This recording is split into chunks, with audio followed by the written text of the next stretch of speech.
dan pembelajaran fikih wanita. Kini, kami sedang melakukan proses pembebasan tanah seluas 2.000 meter persegi untuk pengembangan dan pembangunan Yayasan Fatimah Az-Zahra. Program Safari Dakwah yang telah berjalan dari Juli 2022 merupakan salah satu bentuk ikhtiar yang tengah kami lakukan bagi pengembangan sarana dan prasarana yang nyaman guna mencetak generasi hafizah dan da'iyah yang berkualitas dan mampu mensyiarkan ajaran Islam. Untuk itu, mari saling bahu-membahu menumbuhkan serta menghidupkan pendidikan keagamaan untuk mencetak anak-anak yatim menjadi hafizah dan da'iyah. Yayasan Fatimah Az-Zahra pimpinan Umi Pipik Dian Irawati berdiri sejak tahun 2007. Diawali dengan kegiatan majelis taklim, Yayasan Fatimah Az-Zahra terus berkembang hingga resmi disahkan pada tahun 2021 dengan penambahan program rumah tahfiz yang dikhususkan bagi anak-anak yatim dan du'afa.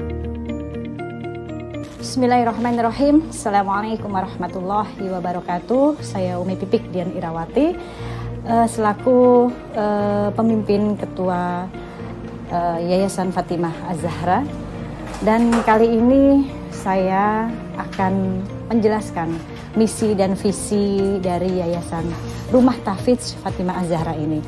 Yang pertama, saya khususnya pribadi ingin sekali anak-anak yatim ini terkoordinasi dengan baik untuk mereka menghadiahkan bacaan-bacaan Qur'annya kepada almarhum ayah-ayah mereka. Dan mereka dengan menghafalkan Qur'an, belajar tentang Qur'an, belajar agama di sini, maka ini akan menjadikan hadiah untuk ayah mereka yang. Dari mana aja nih Bu? Yang paling jauh dari mana Bu? Oh, Jakabari paling jauh. Ada yang lebih jauh dari Jakabari? Semak Tamborang, hebat. Ada lagi? Ya, kalau di sini ada 42 majelis taklim ya. Saya sebutkan, mohon maaf kalau ada yang terlewatkan.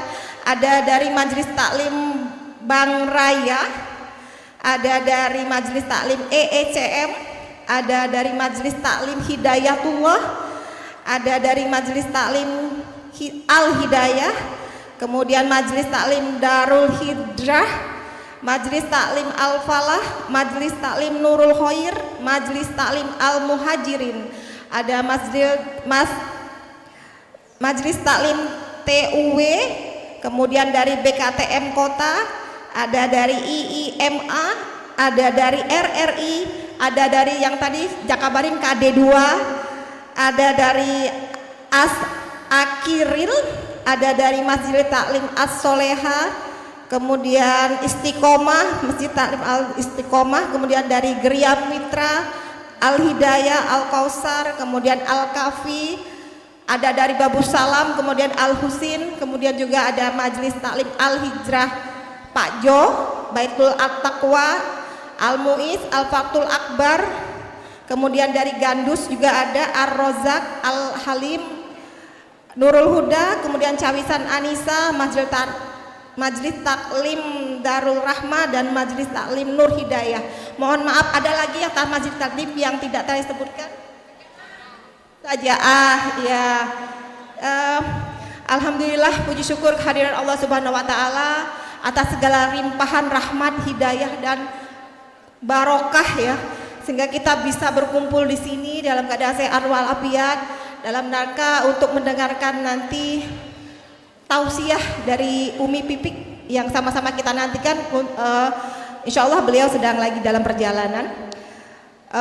Salawat serta salam tak lupa kita haturkan kepada junjungan besar kita Nabi besar Muhammad SAW, para keluarga, para sahabat dan para pengikutnya, hingga akhir zaman, dan insya Allah mudah-mudahan kita semua yang hadir di sini akan mendapatkan syafaat dari beliau di hari akhir nanti. Amin, Allahumma amin.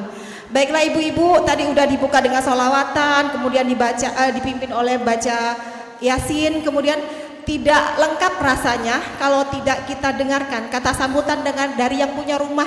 Ini tuan rumah ya.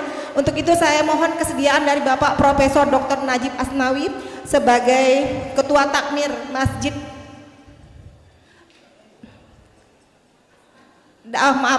Profesor Dr. Najib Asmani sebagai Ketua Takmir Masjid Baitur Rahman Bang Raya.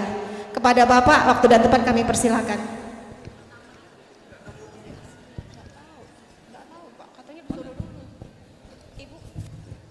5 menit apa?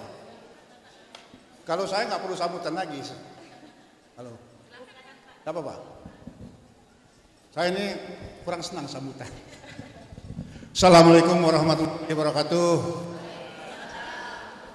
Alhamdulillahirabbil alamin wassalatu wassalamu ala sayyidina mursalin wa ala alihi washabihi ajmain. Amma ba'du. Allahumma sholli ala sayyidina Muhammad wa ala ali Muhammad. Yang kita hormati, walaupun Umi, ini Umi bukan, belum hadir, OTW,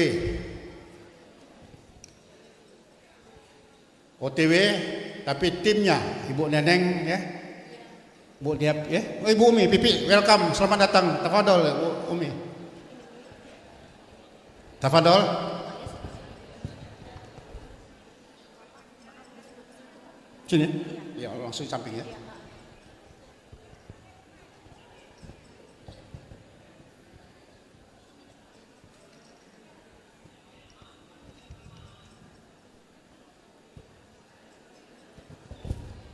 Tafadhol Ibu Umi. Silakan Umi. Silakan Umi.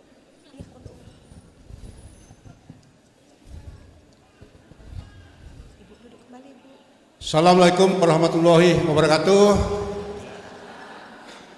Umi Pipi, Umi Dian Irawati yang kita kenal selama ini, alhamdulillah beliau sudah hadir. Dan tadi sudah kita mulai Umi sedikit. Kita pertama bersyukur kepada Allah Subhanahu wa taala bahwa kita ada kesempatan untuk mengikuti safari dakwah Ibu Umi ini. Di sini hadir Ibu dari majelis taklim beberapa tempat di Palembang, bahkan dari luar kota Palembang. Pada ibu-ibu kami ucapkan terima kasih atas kehadirannya di tempat ini. Sebetulnya acara Ibu Umi Pipi ini di Palembang itu 5 tempat. Kalaupun tidak 5 tempat, Umi ini meledak banyak sekali. Umi, kami mengucapkan terima kasih. Kami bangga atas kehadiran Umi Pipi di sini, karena kami tahu kesibukan Umi dalam melakukan safari dakwah di beberapa kota di Indonesia. Tentunya ini memberikan apresiasi dan kebanggaan kita semua. Beliau sudah meluangkan waktu. Ini sudah lama ditunggu-tunggu di kota Palembang, Umi. Alhamdulillah, syukur beliau dalam keadaan sehat semua. Dengan hati senang kami menerima kehadiran Ibu ini, dan insya Allah kami akan mensupport apapun kegiatan yang akan dilaksanakan oleh Umi Pipi. Dan kehadiran Ibu ini sebetulnya tadinya kita tunggu juga Abid, putra beliau Abid ya, Abid untuk hadir. Sebetulnya untuk kawula muda bisa saja ya, nanti kita undang lagi. Untuk kali ini kesempatannya kepada Umi Pipi, nanti dengan Abid kita hadir insya Allah yang akan datang ya. Ibu-ibu sekalian yang kami hormati, Umi Pipi minta sedikit waktu 2 menit. Kami melaporkan bahwa masjid ini kami sedang mengalami renovasi besar-besaran, Bu. Jadi dengan dana 11 miliar, ini dananya mandiri semua. Maksudnya dilaksanakan tanpa meminta instansi pemerintah, hanya melalui medsos. Kami punya medsos Aku Mataku TV. Allah kuasa, makhluk tak kuasa.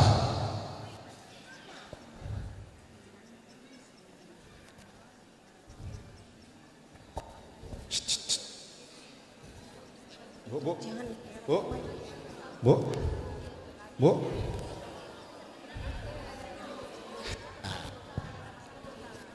Apa di tengah perjalanan dengan target 11M, 5 miliar kami di tengah perjalanan. Alhamdulillah Bu, dengan kontrol Allah, Ustadz dari Sulaiman membantu pembangunan masjid ini dengan infak Al-Quran, itu akan diberikan 1 halaman Al-Quran.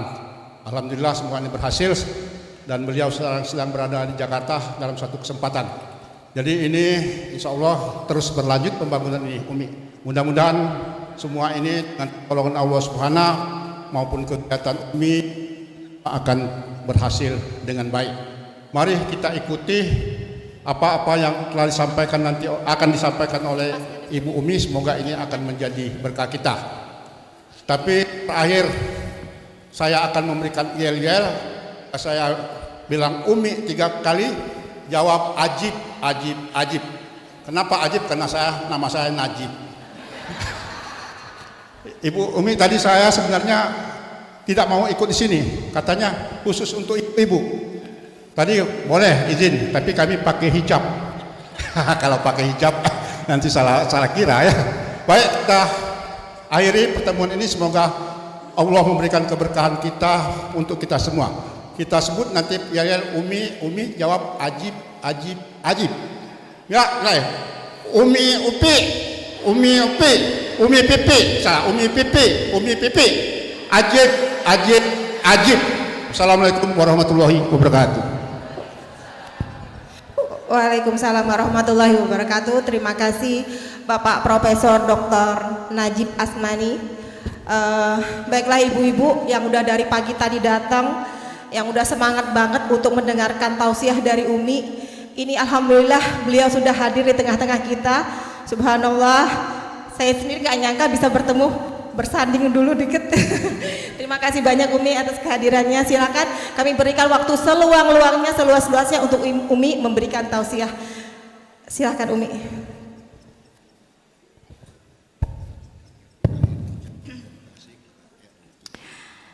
Bismillahirrahmanirrahim. Assalamualaikum warahmatullahi wabarakatuh.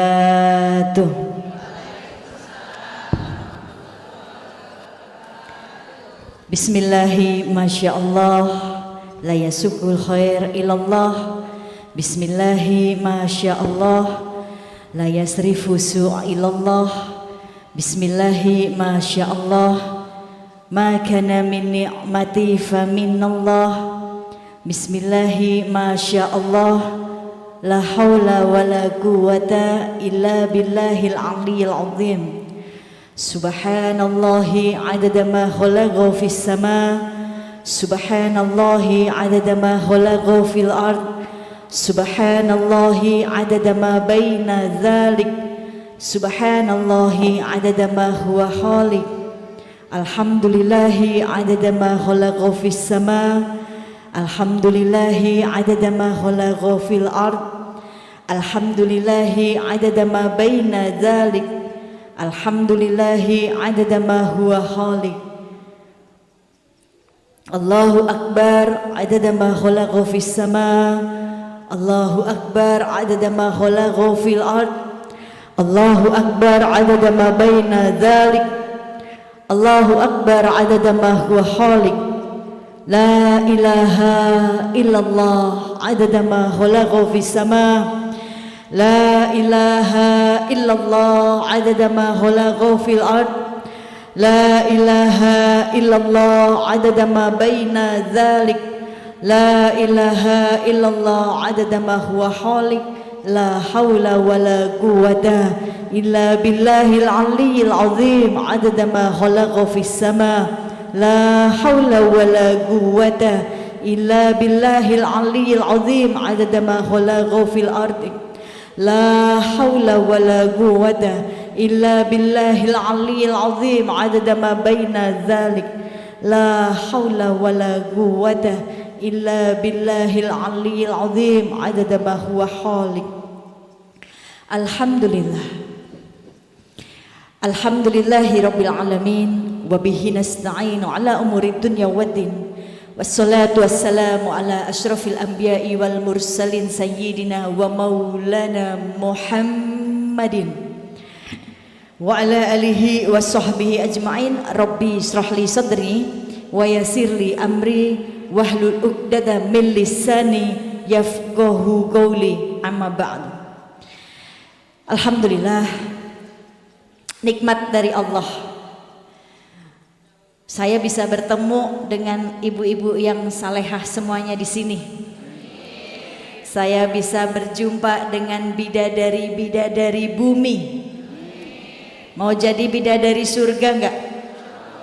Jadi bidadari di bumi dulu, ya, baru bisa disebut bidadari surga nanti, kan gitu.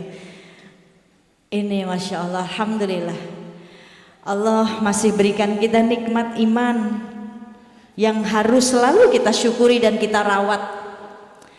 Kita bersyukur dengan iman kita, walaupun imannya kita naik turun ya Bu ya. Iman kita tuh terkadang terkesan dengan suasana Bu. Kemarin suasananya Ramadan, imannya lagi kenceng semuanya. Ya, habis sholat mampu baca Quran, sholat zuhur selesai langsung buka Qurannya, karena punya target khatam Quran.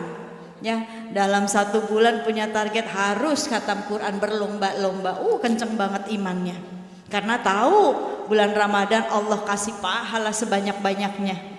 Tapi sekarang udah mulai turun lagi imannya, betul nggak? Ya, habis sholat boro-boro pada buka Quran kayak waktu Ramadan, kan gitu. Ya, waktu Ramadan, sebelum Ramadan dia kumpulkan hartanya. Buat apa? Dia buat sedekah nanti di bulan Ramadan, karena dia tahu pahalanya Allah lipat gandakan. Coba sekarang harusnya sedekahnya sama waktu bulan Ramadan. Nih, buat rumah Allah nih.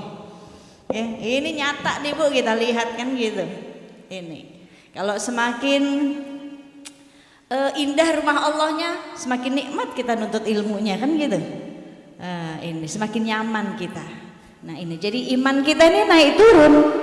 Jadi tergantung suasana iman nih kita. Nah semoga nih dengan banyaknya kita menuntut ilmu, ya, dengan Allah kasih mudah langkah kita untuk hadir di majelis untuk menuntut ilmu, itu salah satu kita untuk merawat iman kita. Kita bersyukur Bu, kenapa kita harus syukuri nikmat iman, nikmat Islam, Islam agama yang mulia. Kita bersyukur dengan nikmat iman, kenapa? Karena kita mengenal Allah tuh asbab siapa Bu? Kita bisa mengenal Allah, tahu Allah, tahu dulu deh. Karena kalau tahu belum tentu kenal. Kita tahu Allah dari siapa Bu? Dari kekasihnya baginda Nabi Muhammad SAW yang berjuang mati-matian Bu, perjuangannya mengorbankan dirinya, hartanya, waktunya, keluarganya, bahkan nyawanya semata-mata untuk mengenalkan Allah kepada kita semuanya, yang saat itu di zaman jahiliyah semua orang belum mengenal Allah, belum memeluk agama yang mulia. Mereka masih menyembah berhala yang menjadi Tuhannya, menyembah patung-patung yang menjadi Tuhannya, belum kenal Allah. Nah ini perjuangannya Rasulullah Bu, maka kita bersyukur kita kenal Allah. Lahir Islam, lahir orang tua kita sudah mengenalkan ini, asbabnya dari baginda Nabi Muhammad SAW. Maka rawat iman kita dengan sering hadir majelis. Tapi ingat, karena sekarang majelis taklim itu mudah kita temui Bu, betul nggak? Majelis taklim di mana-mana sekarang, komunitas orang bikin majelis taklim itu banyak banget sekarang, mudah. Para perempuan keluar untuk menuntut ilmu tuh sekarang mudah banget. Tapi yang harus difahami, tujuan kita dalam menuntut ilmu itu apa? Kan untuk memperbaiki iman kita, untuk memperbaiki ketaatan kita kepada Allah Subhanahu wa Ta'ala. Luruskan niat. Tujuan kita semata-mata kita pengen dapat ridhonya Allah. Karena kalau Allah sudah ridho, jalannya mudah, Bu. Jalan kita beramal solehnya mudah. Hari-hari diberikan kebaikan, didatangkan kebaikan, ya, diperjalankan diri kita ini untuk melangkah ke tempat-tempat yang baik, bertemu dengan orang-orang yang baik, menjalankan kebaikan. Ini kalau Allah sudah ridho, dan pulangnya kita nanti menemui Allah mudah banget karena Allah sudah ridho. Maka lurusin niatnya nih. Datang ke sini jangan karena saya. Pengen lihat saya nggak usah jauh-jauh, Bu. Di TV banyak, TV rusak juga ada saya. Ya, banyak di sosial media, tahu kan pasti gitu. Tapi lurusin niat. Yang hadir ini saya bodoh ilmu, banyak dosa, amalnya masih dikit. Tapi saya berusaha untuk sama-sama, yuk kita kenali Allah. Kita bahagiain diri kita, ya. Cari Allah, deketi Allah. Karena kalau kita udah deket sama Allah enak. Allah juga nggak akan jauh-jauh sama kita. Dibimbing langkah kita, semuanya. Ini kalau Allah sudah ridho sama kita. Sian yang sebelah sini nggak dilihatin terus ya tadi. Yang kuning-kuning sehat, Bu. Alhamdulillah. Maka ini lurusin niat. Menuntut ilmu bukan berapa banyak majelis taklim kita datangi. Pagi keluar, ninggalin suami, ninggalin anak-anak untuk menuntut ilmu. Besok begitu lagi. Bukan berapa banyak majelis taklim kita datangi untuk mencari ilmu. Tetapi menuntut ilmu, banyaknya majelis taklim yang kita datangi, ya, harus mampu merubah diri kita. Harus banyak membawa perubahan dalam diri kita. Setiap hari kita ngaji, Bu, berarti kan setiap hari kita banyak dapat ilmu. Kalau hidup kitanya cuma gitu-gitu aja sayang, berarti nggak manfaat nih. Salah niatnya. Ya. Bukan berapa banyak majelis taklim yang kita datangi, tapi berapa banyak ilmu yang kita dapat dari majelis itu mampu merubah diri kita dalam pandangan Allah, urusan ketakwaan. Kan gitu. Kalau enggak sayang, harus merubah apa? Bicara kita, Bu. Bicara kita harus berubah. Yang sebelum hadir majelis tuh senengnya tuh julid aja, gibah aja, ngomongin orang aja. Karena udah sering hadir majelis, ini harus dirubah. Bicaranya penuh kebaikan, nyenengin orang. Orang denger dia ngomong tuh tenang. Orang denger dia ngomong tuh seneng hati. Nah ini berarti merubah bicaranya dia. Lalu merubah pakaian kita. Maksudnya gimana harus bisa merubah pakaian kita? Apakah harus seperti saya? Enggak. Cadar saya, tertutupnya diri saya sampai rapat banget, belum menjamin diri saya masuk surga. Belum dijamin diri saya masuk surga sama Allah, Bu. Kita belum selesai urusan dunia kita, belum. Kita manusia yang masih punya hawa nafsu, ya.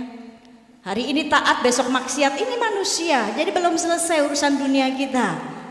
Tapi Allah kasih dunia untuk kita menyelesaikan dengan cara yang baik, dikasih fasilitas. Untuk apa? Memperbaiki diri kita. Sampai akhirnya kita pulang dengan selamat.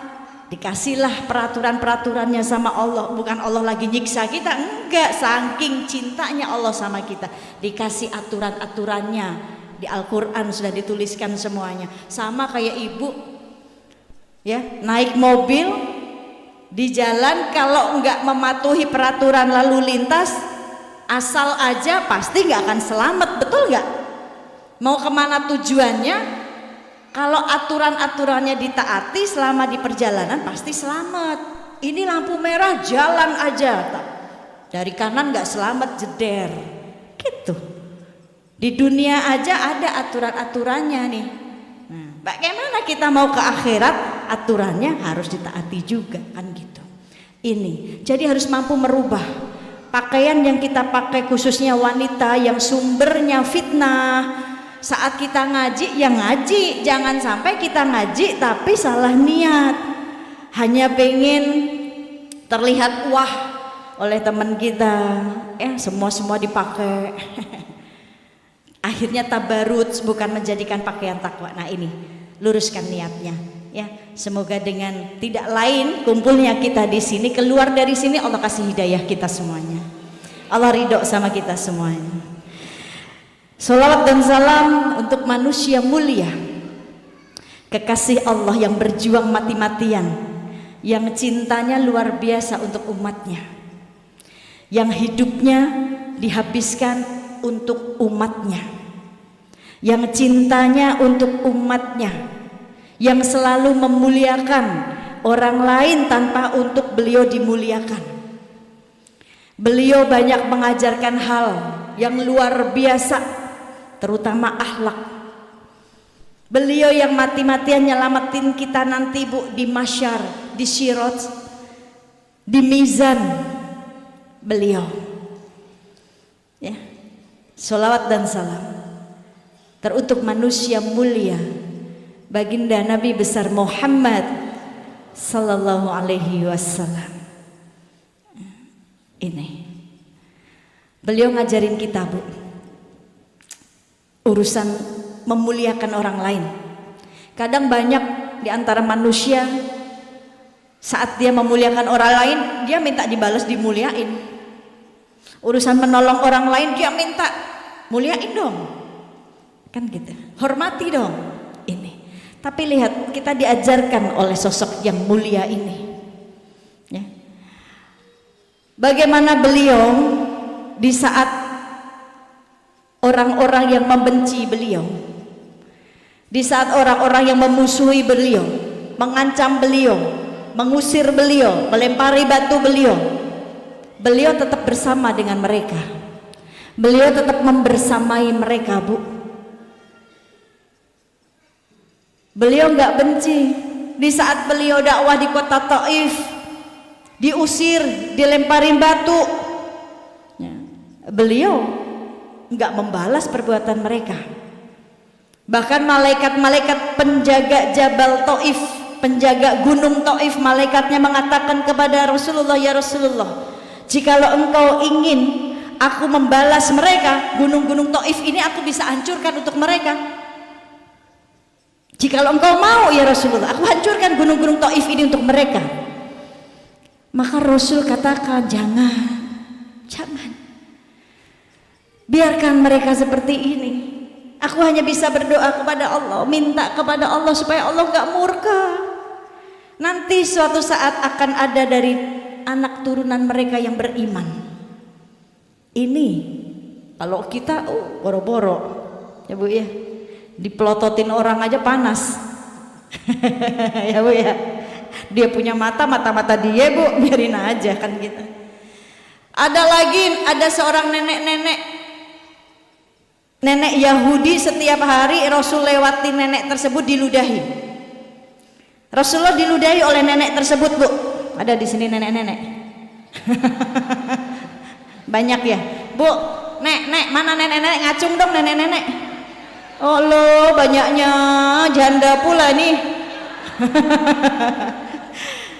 Nek, nanti di surga nggak ada nenek-nenek.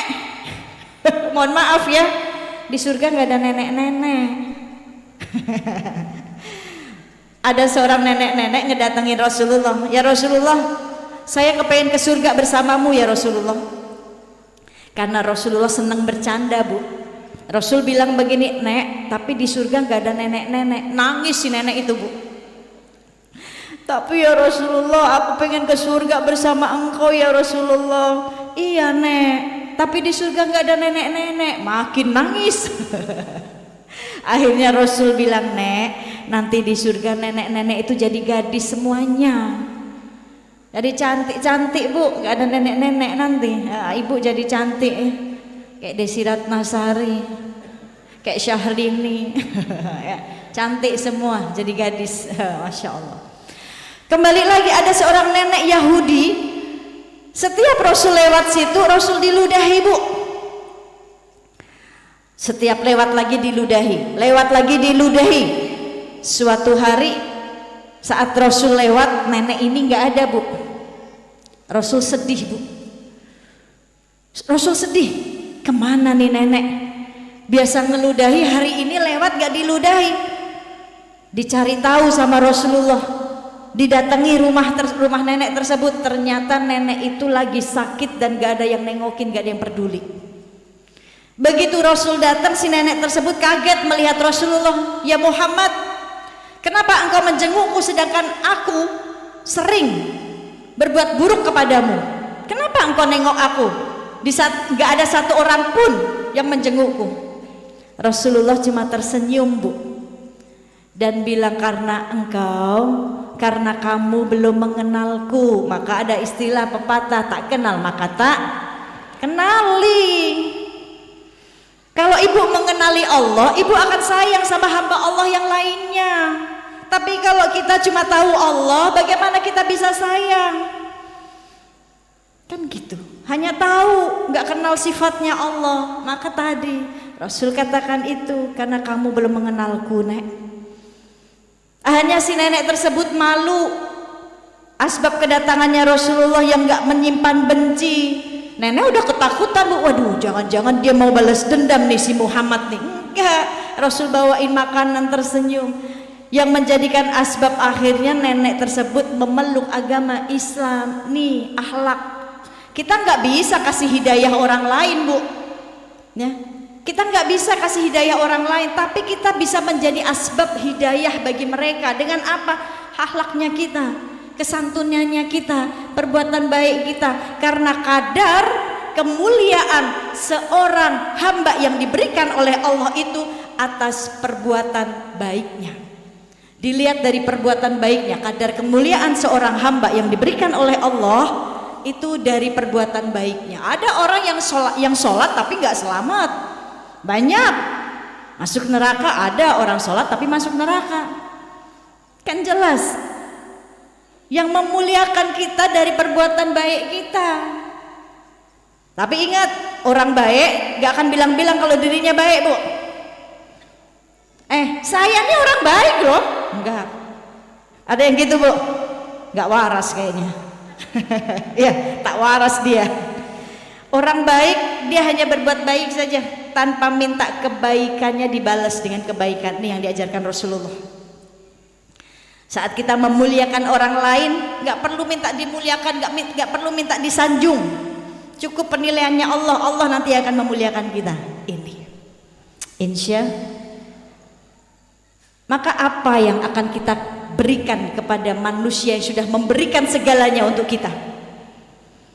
Apa yang kita berikan, Bu, untuk Rasulullah?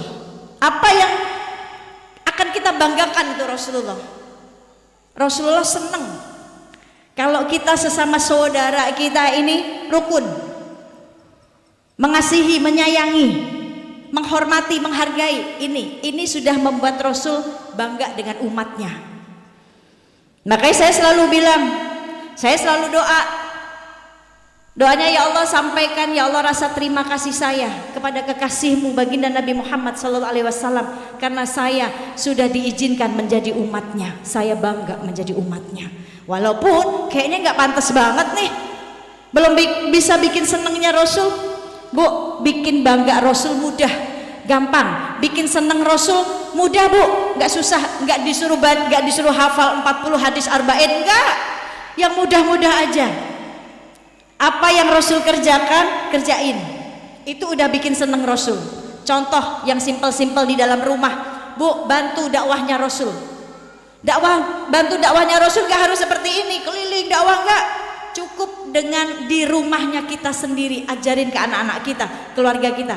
Contohnya, Rasulullah masuk kamar mandi pakai kaki kiri, kerjain. Ibu masuk kamar mandi pakai kaki kiri, udah bikin Rasul seneng. Para ulama terdahulu yang takut sama Allah, yang cinta dengan Rasulullah, kalau masuk kamar mandi terlanjur pakai kaki kanan, mereka keluar lagi istighfar sebanyak-banyaknya. Jangan kebalik, ini masuk kamar mandi pakai kaki kanan, masuk masjidnya pakai kaki kiri. Kebalik, ya. Ikutin. Rasul keluar kamar mandi pakai kaki kanan sambil berdoa. Bu, itu udah bikin seneng Rasul. Nyenengin Rasul tuh gampang. Itu satu, ajarin ke anak-anak. Kalau diri kitanya baru tahu, oh ya, kerjain nanti diinget. Terus sediain sandal, Bu. Di kamar mandi sediain sandal, itu sunnahnya. Kenapa sih masuk kamar mandi harus pakai sandal biar nggak kepleset? Enggak. Itu diajarin sama Rasulullah supaya apa? Setan itu nggak lihat kita. Karena di kamar mandi banyak, jangan lama-lama makanya di kamar mandi. Ini di kamar mandi sambil nyanyi ikan dalam kolam. Kalau ingin melihat, udah stop.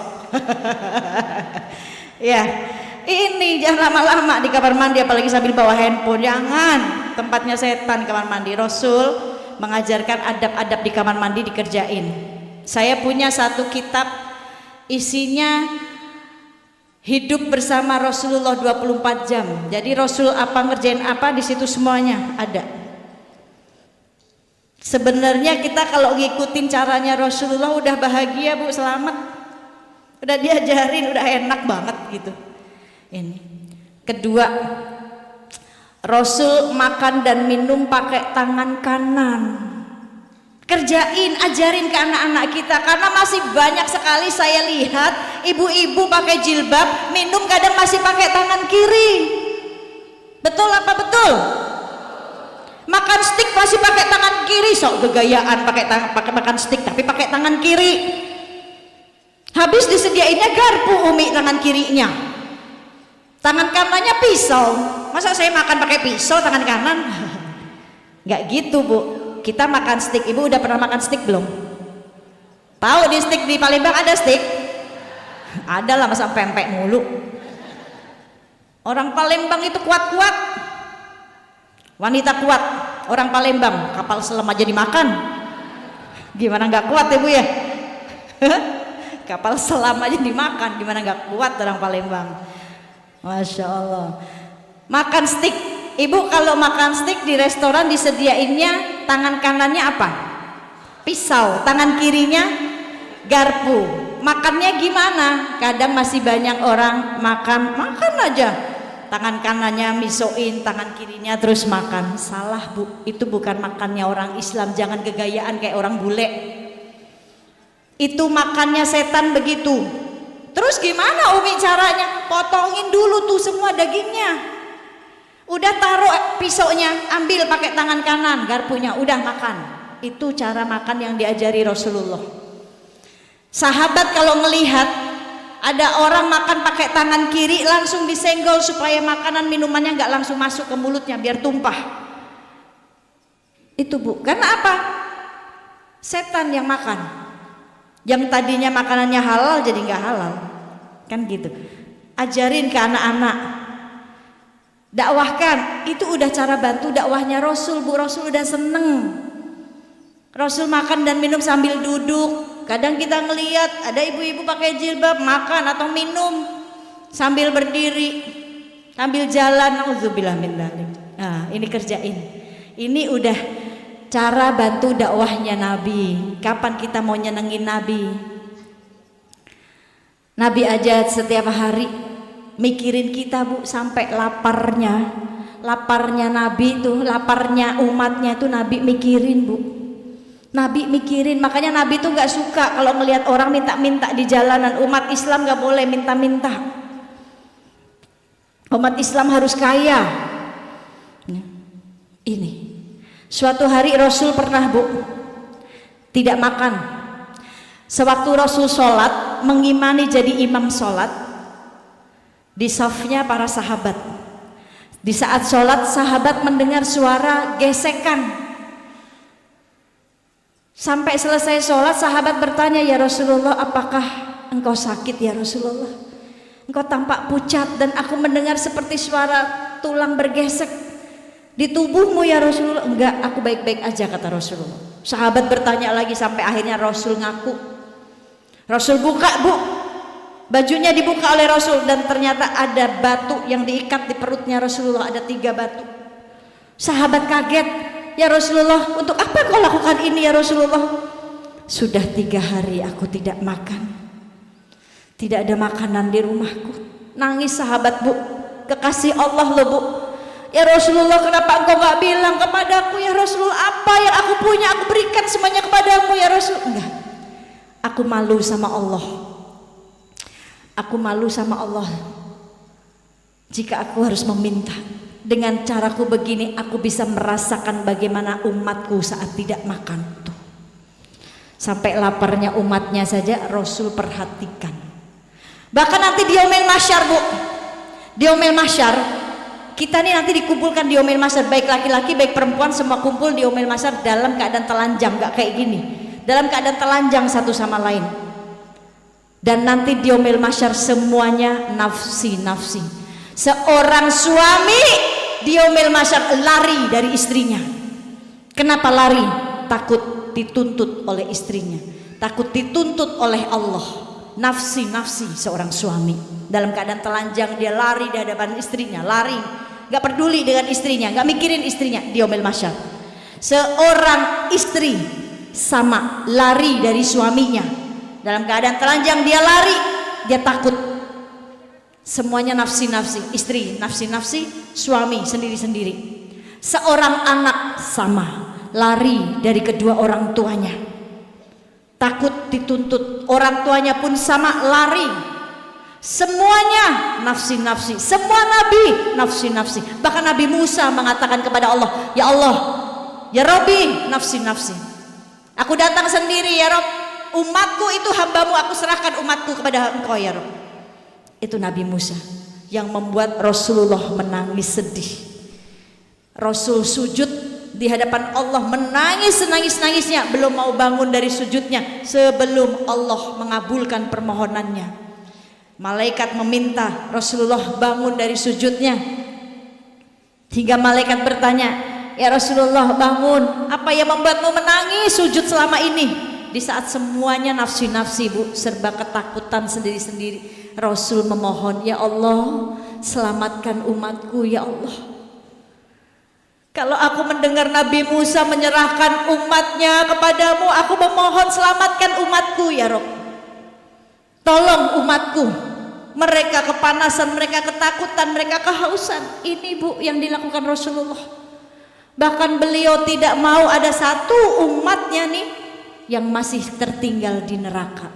Maka yuk bikin Nabi itu bangga punya umat kayak kita.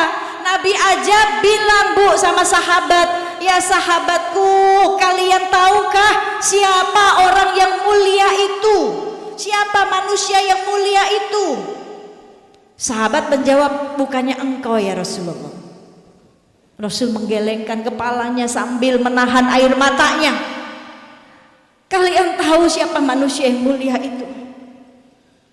Mereka adalah umatku yang datang setelah aku tidak ada. Sambil menangis, Bu. Mereka tidak pernah berjumpa denganku, tidak pernah melihatku, tidak pernah merasakan kehadiranku, tapi mereka cinta kepadaku, beriman, bersolawat, mengerjakan apa yang aku kerjakan. Mereka orang-orang yang mulia yang kelak aku ingin berjumpa dengannya nanti di surga. Tuh. Amin apa, Bu? Kan kita yang disebut ini. Maka yuk bikin bangga Nabi, jangan malu-maluin. Kita sebagai umatnya Nabi yang dimuliakan. Nabi Musa aja pengen jadi umatnya Nabi karena banyak keistimewaannya, banyak syafaatnya. Kan gitu. Maka jangan sampai kita bikin malu Nabi, bikin sedih. Ya, ini. Jadilah wanita yang paling bahagia, Bu. Karena ini banyak wanita ya, saya bilangnya wanita. Jadilah wanita yang paling bahagia di dunia dan di akhirat. Kan gitu. Karena bahagia itu kita sendiri yang menciptakan, betul nggak? Kita sendiri yang menciptakan bahagia. Tapi bahagianya dengan cara apa? Ada dua hal. Ya. Menjadi wanita bahagia ada dua hal nih. Ada dua cara. Ada di dunia nih, menjadi wanita paling bahagia di dunia dan di akhirat. Karena kita masih tinggal di dunia. Tapi bagaimana cara bahagianya di dunia? Ada yang bahagianya dengan materi. Saya cukup dengan materi, saya udah bahagia. Salah. Kadang dikasih kesenangan di dunia dengan hartanya, dengan jabatannya, tapi nggak bisa saat dia lupa dengan Allah, harta jabatannya tidak membuatnya bahagia di akhirat, hanya di dunia saja. Karena itu pilihannya dia, saya cukup bahagia dengan materi harta saya, cukup selesai. Ternyata enggak. Oh iya, itu sudah menjadi bahagianya dia di dunia. Kalau dia tidak dengan taat kepada Allah, maka di akhirat tidak mendapatkan kebahagiaan. Tapi kan kita kepengen kita bahagia bukan cuma di dunia, karena di dunia bahagianya semu Bu, nggak abadi. Hari ini kita bahagia, besok Allah kuasa bikin kita sengsara, betul nggak? Kayak lagu saya gitu Bu, ku bisa menangis, hari ini kita menangis, ku bisa tertawa, besok kita tertawa, dikasih rasa bahagia sama Allah. Ku bisa bahagia, dikasih bahagia sama Allah, bahkan menderita, besok Allah bisa bikin kita menderita. Ini Allah kuasa, makhluk tak kuasa. Ya. Satu, ada orang yang mengukur kebahagiaan dengan materi, padahal Allah bisa bikin kita bahagia dengan punya uang atau tidak dengan punya uang. Allah yang kuasa. Karena yang membuat kita bahagia itu adanya cintanya Allah kepada kita, bukan cintanya makhluk. Cinta makhluk gak abadi Bu, cinta Allah yang kekal. Kalau kita udah dapat cintanya Allah, bahagia bukan cuma di dunia, di akhirat. Ada orang yang mengukur kebahagiaan dengan materi, tapi bahagia di dunia itu Bu, satu, kita masih bisa sholat, bahagia udah. Kita masih bisa berpuasa, bahagia udah. Kita masih bisa sedekah, itu bahagia. Karena bahagianya itu yang bisa membuat kita bahagia di akhirat. Berarti dengan cara takwa. Bahagia di dunia, jalan kebahagiaan jalannya cuma satu, yang dicari cuma satu, takwa. Dengan takwa kita bisa mulia, dengan takwa kita bisa bahagia. Mulia di dunia, mulia di akhirat. Ini jalannya. Bahagia di dunia, bahagia di akhirat. Apa kebahagiaan di akhirat Bu? Kebahagiaan di akhirat, kita dikasih surga sama Allah. Kita masuk surga itu udah bahagia, udah paling bahagia, karena nggak ada penderitaan lagi Bu. Itu bahagia di akhirat. Kita dipilih jadi orang yang menjadi penghuni surga, itu udah bahagia, udah paling bahagia, levelnya bahagia. Bahagia di akhirat, kita masuk surga tanpa hisab, itu bahagia di akhirat.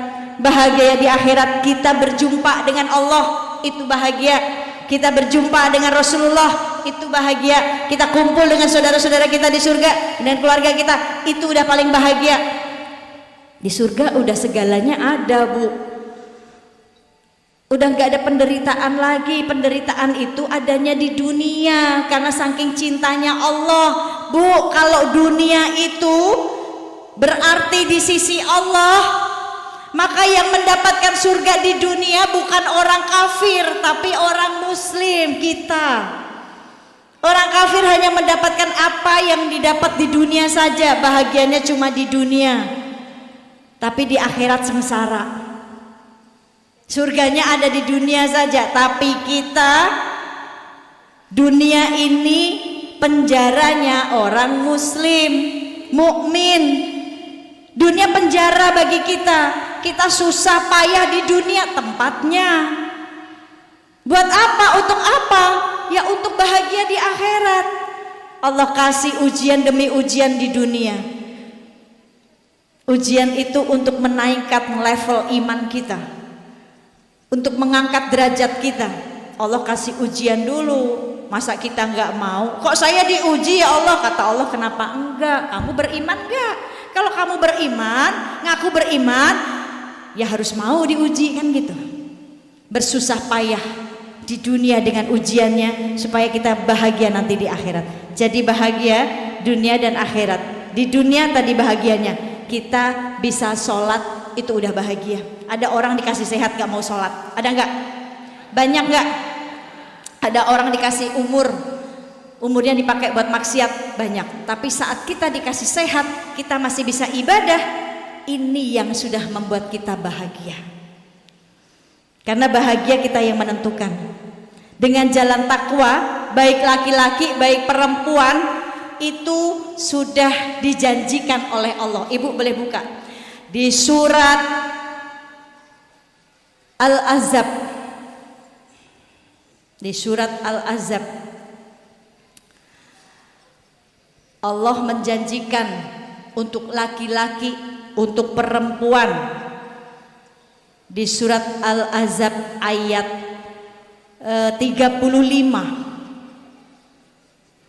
Kalau ibu nggak percaya bahwa Allah ini sudah menjanjikan untuk laki-laki dan perempuan, Allah berikan hal yang sama. Apa di sini bunyinya, Bu? Sesungguhnya laki-laki dan perempuan yang muslim, laki-laki dan perempuan yang mukmin, laki-laki dan perempuan yang tetap menjalankan ketaatannya, laki-laki dan perempuan yang benar, laki-laki dan perempuan yang sabar, laki-laki dan perempuan yang bersedekah, laki-laki dan perempuan yang berpuasa, laki-laki dan perempuan yang memelihara kehormatannya, dan laki-laki dan perempuan yang selalu menyebut-nyebut nama Allah.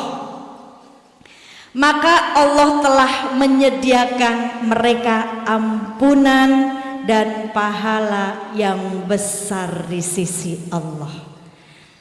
Berarti sama nggak, Bu, kita dengan laki-laki dalam pandangannya Allah, dalam ampunannya dan pahalanya? Sama, Bu.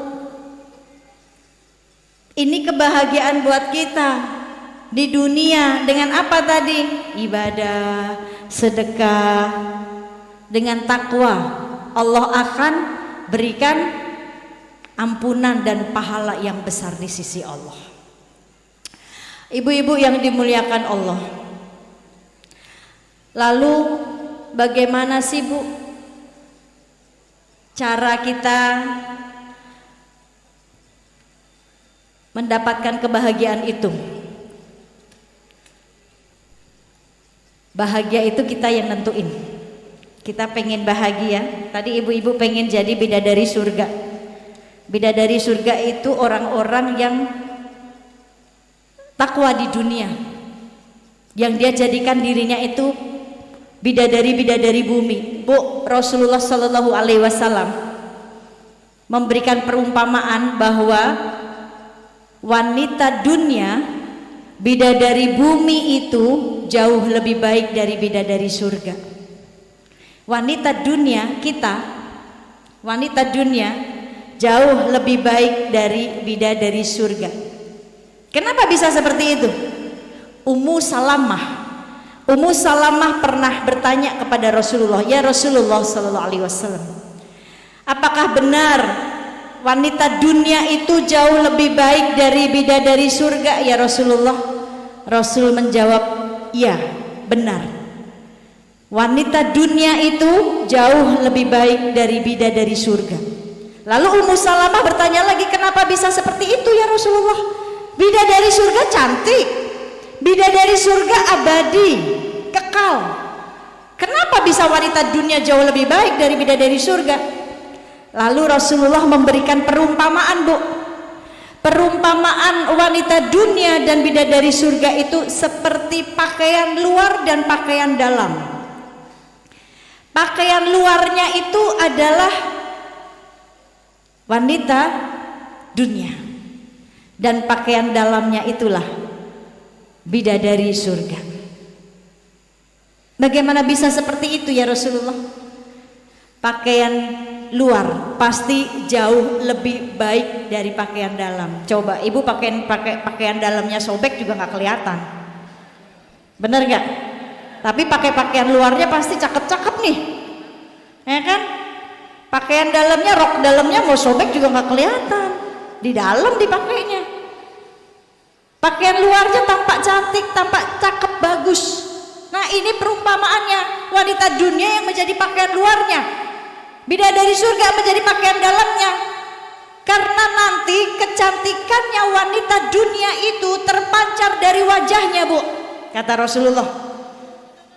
Bidadari surga cantik, tetapi nanti bidadari bumi, wanita dunia itu lebih cantik dari bidadari surga, karena kecantikannya terpancar dari wajahnya yang mengeluarkan cahaya, Itu semuanya dari sholat 5 waktunya yang tidak pernah ditinggalkan.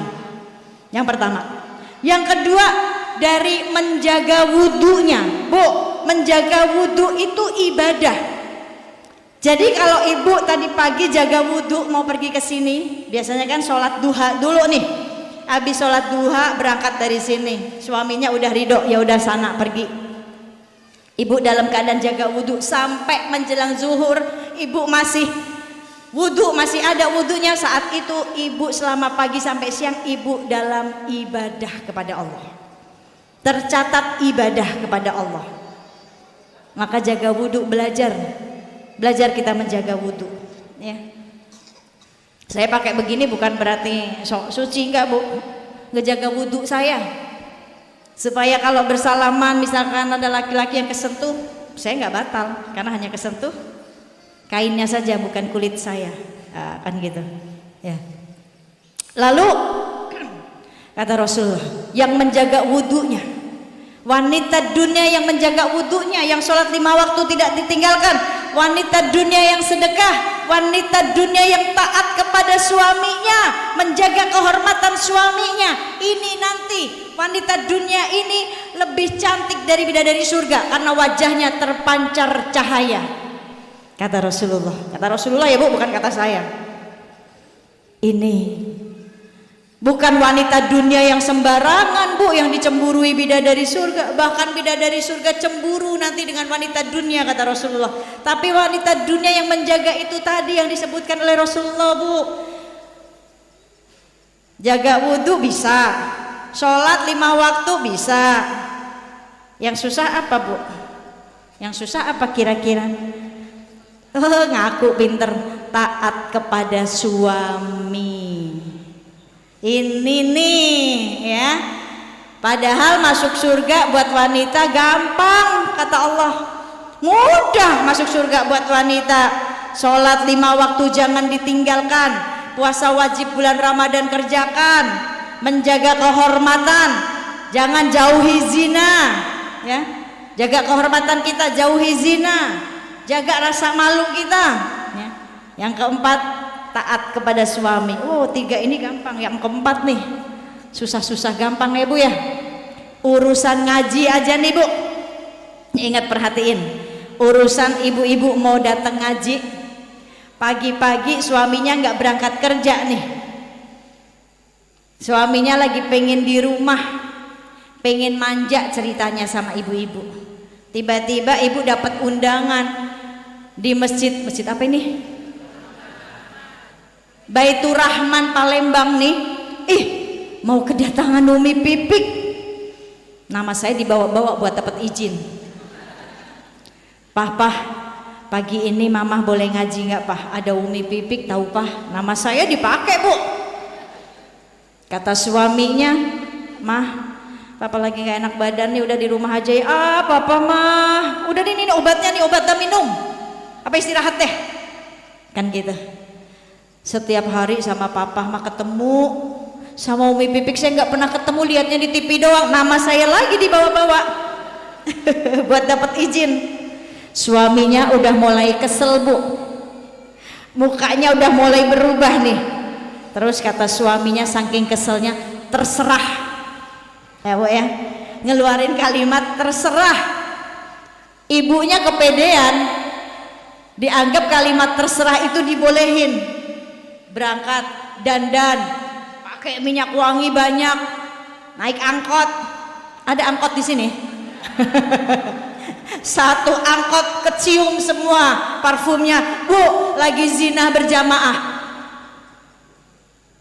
Nauzubillah min dalik, lagi zina berjamaah.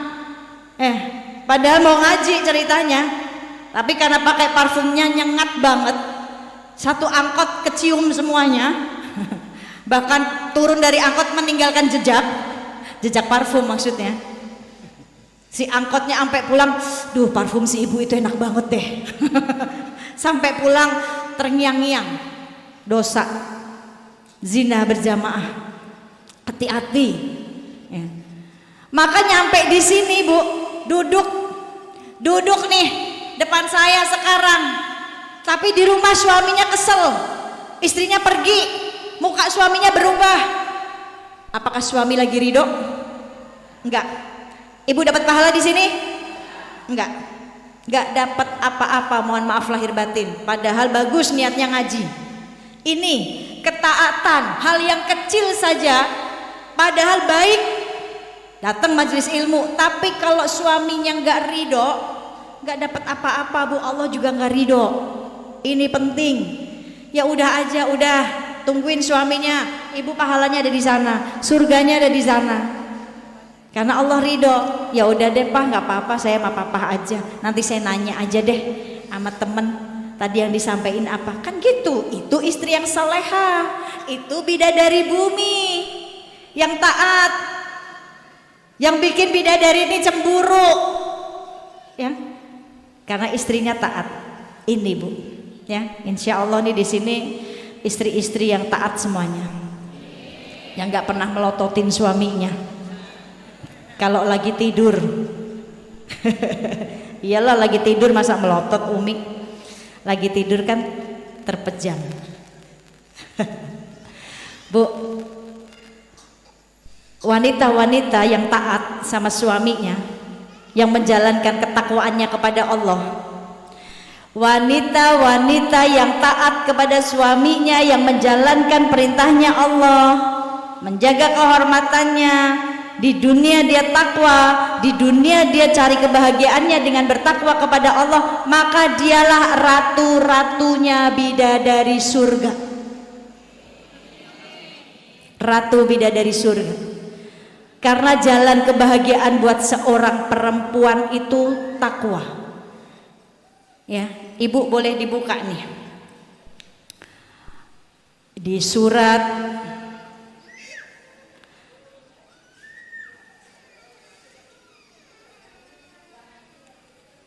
ketiga. Surat apa tuh Bu? Ayat 132. Boleh dibaca? Udah ada yang ketemu?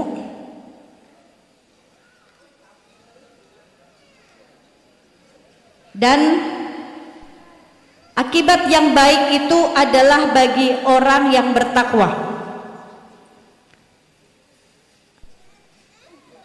Akibat yang baik itu maksudnya apa? Perbuatan-perbuatan baik itu asbab dari ketakwaannya kita. Kan gitu. Maka orang yang bahagia jalannya takwa. Kita pengen dimuliain oleh Allah, jalannya takwa Bu. Gak ada bahagia itu selain dari jalan takwa, gak ada. Bahagia dengan makhluk enggak, makhluk gak abadi. Semakin berharap dengan makhluk, ibu akan semakin banyak kecewa, betul? Semakin menggantungkan pengharapan kita kepada makhluk, kita akan kecewa Bu. Tapi semakin kita berharap kepada Allah, kita nggak akan kecewa. Allah yang lebih tahu keadaan kita, makhluk gak ada yang tahu keadaan kita. Kalau kitanya nggak curhat, nggak ada yang tahu. Allah paling tahu keadaan kita. Sedihnya kita, Allah tahu. Susahnya kita, Allah tahu. Apa yang kita butuhin, Allah faham. Kan gitu. Maka jalannya cuma disuruh Allah, takwa dulu deh, kerjain deh apa yang aku kerjain, baru aku kasih. Kan gitu Bu.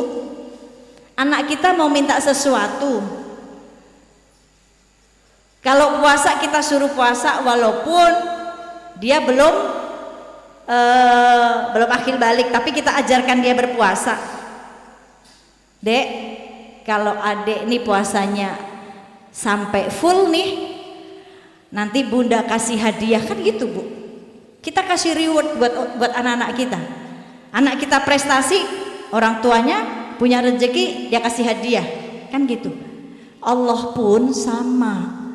Allah cuma kepengen kita ini beramal soleh dulu, takwa dulu, baru Allah kasih pahalanya, Allah kasih hadiahnya. Walaupun mungkin Bu, jalannya kita harus susah payah dulu, ujiannya kita harus susah-susahan dulu.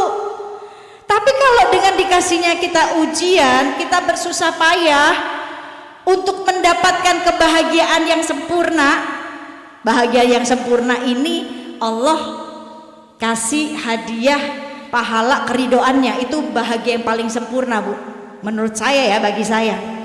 Karena yang saya cari itu. Karena dengan saya melihat diri saya sendiri, dengan segala ujian-ujian yang Allah berikan kepada saya bertanya, bahagia itu apa sih? Kehilangan makhluk saya nggak bahagia, sedih ya. Lalu apa makna bahagia itu? Ngejar dunia, udah punya dunia, udah punya semuanya, Allah bisa ambil. Allah bisa ambil. Punya suami bahagia, punya anak bahagia, yang akhirnya kita lupa dengan sebuah kebahagiaan itu, akhirnya membuat Allah cemburu. Allah cemburu, Bu, ingat Allah Maha Pencemburu. Ya. Saat kita terlalu memprioritaskan manusia ke dalam hati kita, bergantung sama manusia, lupa sama Allah, melalaikan haknya Allah, cacat urusan akhirat kita, dunia kita kejar, Allah Maha Pencemburu. Allah bisa memberikan, mengambil apapun dalam diri kita. Ini makhluk. Harta dunia kita kejar, Allah bisa mengambil semuanya. Lalu apa yang kita cari? Dan saya bertanya, jadi bahagia itu apa? Ternyata bahagia itu saat diri kita menemukan keridoannya Allah. Saat diri kita menemukan Allah, saat kita dikasih petunjuk demi petunjuk oleh Allah, saat kita dikasih hikmah dari semua ujian yang kita lalui, Allah kasih hikmah, di situ kita bahagia. Ini menurut saya. Karena apa yang saya dulu punya, semuanya Allah ambil perlahan-lahan. Makhluknya, oh dulu saya menuhankan makhluk, ya bangga dulu punya suami, semua orang suka, dari ABG, emak-emak, nenek-nenek, ya Bu ya. Dipuji-puji, padahal manusia biasa, banyak dosa, gak sempurna. Yang paling tahu siapa? Saya apa ibu-ibu? Yang paling tahu sifatnya saya apa ibu-ibu? Di mata manusia kan sempurna, tapi di mata Allah cuma diri kita sama Allah yang tahu. Karena kita menutupi hal apapun di hadapan manusia, tapi enggak di hadapan Allah. Terus kita terlalu cinta, Allah cemburu, ya diambil, coba diambil. Siapa yang hakiki, siapa yang abadi? Allah kekal cintanya dan semua-semuanya. Harta kita kejar, mati-matian kerja harta. Kita, saya deh, ibu-ibu mah enggak beda. Kejar harta, saya, oh iya ditinggal, yang mencari nafkah bingung, anak masih kecil-kecil, nanti biayanya gimana ya? Sampai anak saya putus sekolah tuh, anak saya nomor 2, karena ngelihat emaknya pontang-panting. Padahal mas saya udah bilang, seorang ibu ada nggak ada harus diada-adain buat anak, betul? Seorang ibu kuat atau lemah harus dikuat-kuatin demi anak, betul? Kita pengen punya anak kuat, kuatin diri kita, jangan cengeng depan anak-anak. Ini ada nggak ada harus diada-adain. Tapi anak memilih jalan lain, ya sok, sudah silahkan. Tapi ingat, jangan lupakan Allah, jangan tinggalkan Allah. Gitu. Kejar harta, Bu. Ngejar harta kayak makan kuaci, Bu.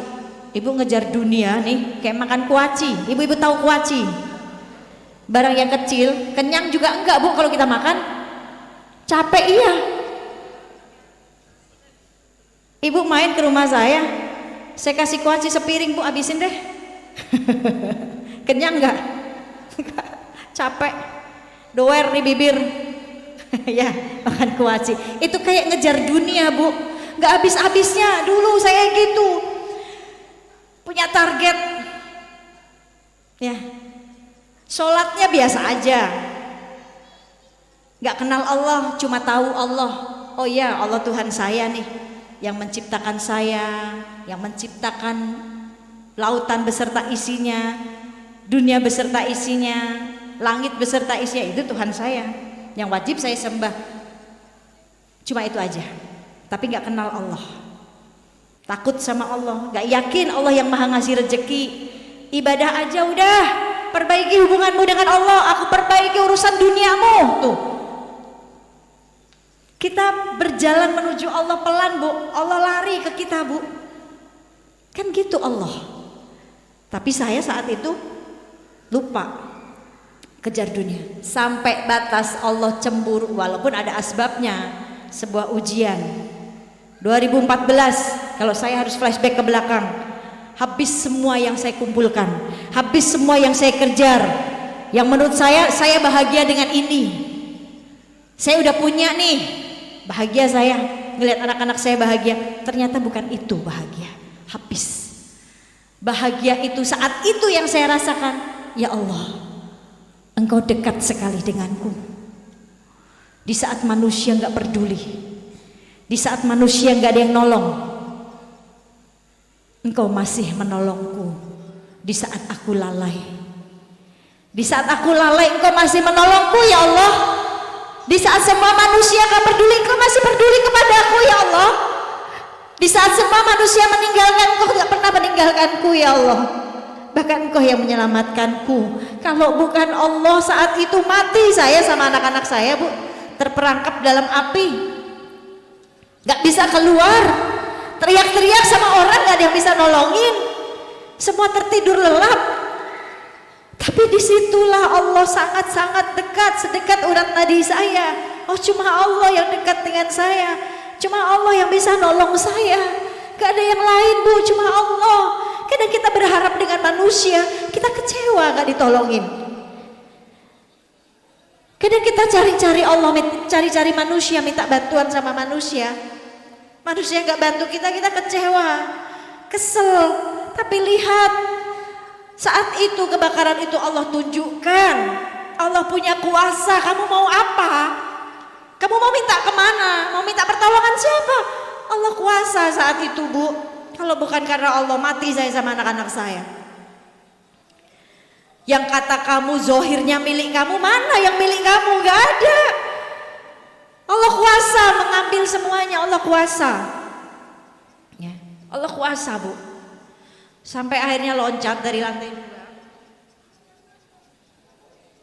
Habis semuanya, habis loncat dari lantai 2 hingga langsung melihat innalillahi wa inna ilaihi rajiun. Ya Allah, terima kasih. Cuma itu saat itu yang saya ucapkan, terima kasih ya Allah. Saat itu seperti saya nih kayak ditampar, kayak dijedotin kepala saya ke tembok. Harus sadar, harta yang kita kejar, yang zohirnya milik kita katanya, mati-matian kita ngejar harta, mati-matian kita ngejar dunia, cinta sama dunia. Justru di situ Allah perlihatkan hartamu nih, anak-anak, hartamu anak-anak ya. Yang bisa membawamu ke surga, ke neraka anak-anakmu. Ini hartamu. Kamu mau cari apa lagi? Ini hartamu. Yang zohirnya habis semua bu. Dulu semuanya ada, habis harta. Saat itu anak saya yang nomor 2, Abizar, yang lagi digandrungin emak-emak. Kalau saya datang yang ditanya, Abizarnya nggak ikut Umi. Emaknya udah kalah pamor. Ya, setiap di tempat acara yang ditanya, Umi Abizarnya nggak ikut.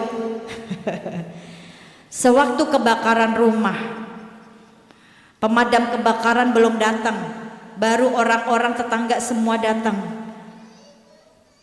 ngeguyur air, ya, masuk azan. Justru dia, anak saya, Abizar. Bukan saya ngebelain anak saya, karena saya ngelihat dengan mata saya sendiri, ya, yang saat itu usianya masih 11 tahun. Di saat azan masuk, dia ngelihat orang-orang, para laki-laki tetangga itu yang masih ngeguyurin air, dia stopin, dia yang nyetopin. Om, udah om, biarin aja, udah kebakar ini. Ntar juga ada pemilik kebakaran. biarin aja om, yuk udah azan om sholat aja sholat. Akhirnya sholat berjamaah dengan seada-adanya, kaosnya yang bolong kena api, ya celananya masih ingat saya pakai kaos putih, dia diwawancara ya kayak orang polos aja, nggak merasa beban. Ini pentingnya kita ngajarin tauhid ke anak-anak, Bu.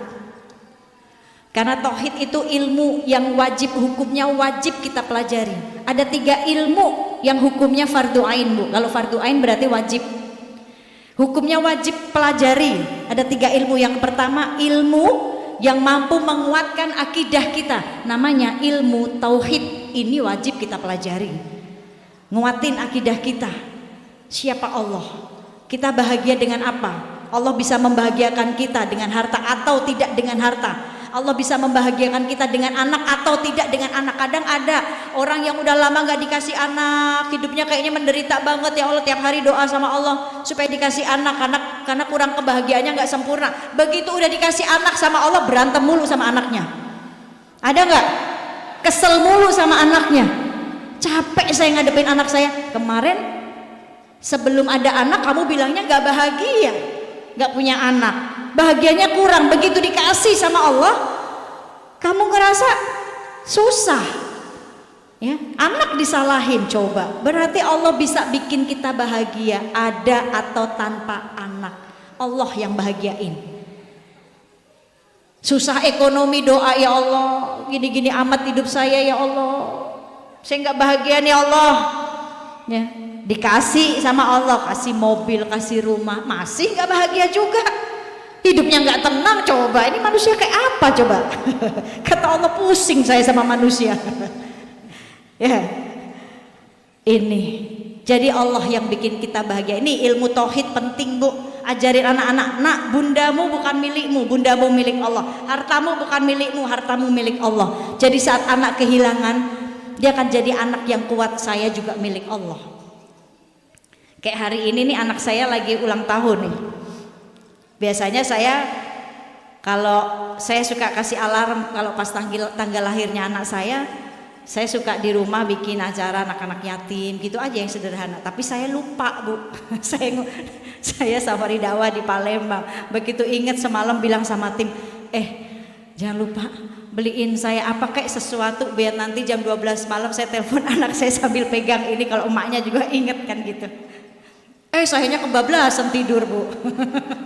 Saking capeknya dari Bandung, pulang dari Bandung ada acara di lapas, di rumah tahanan perempuan.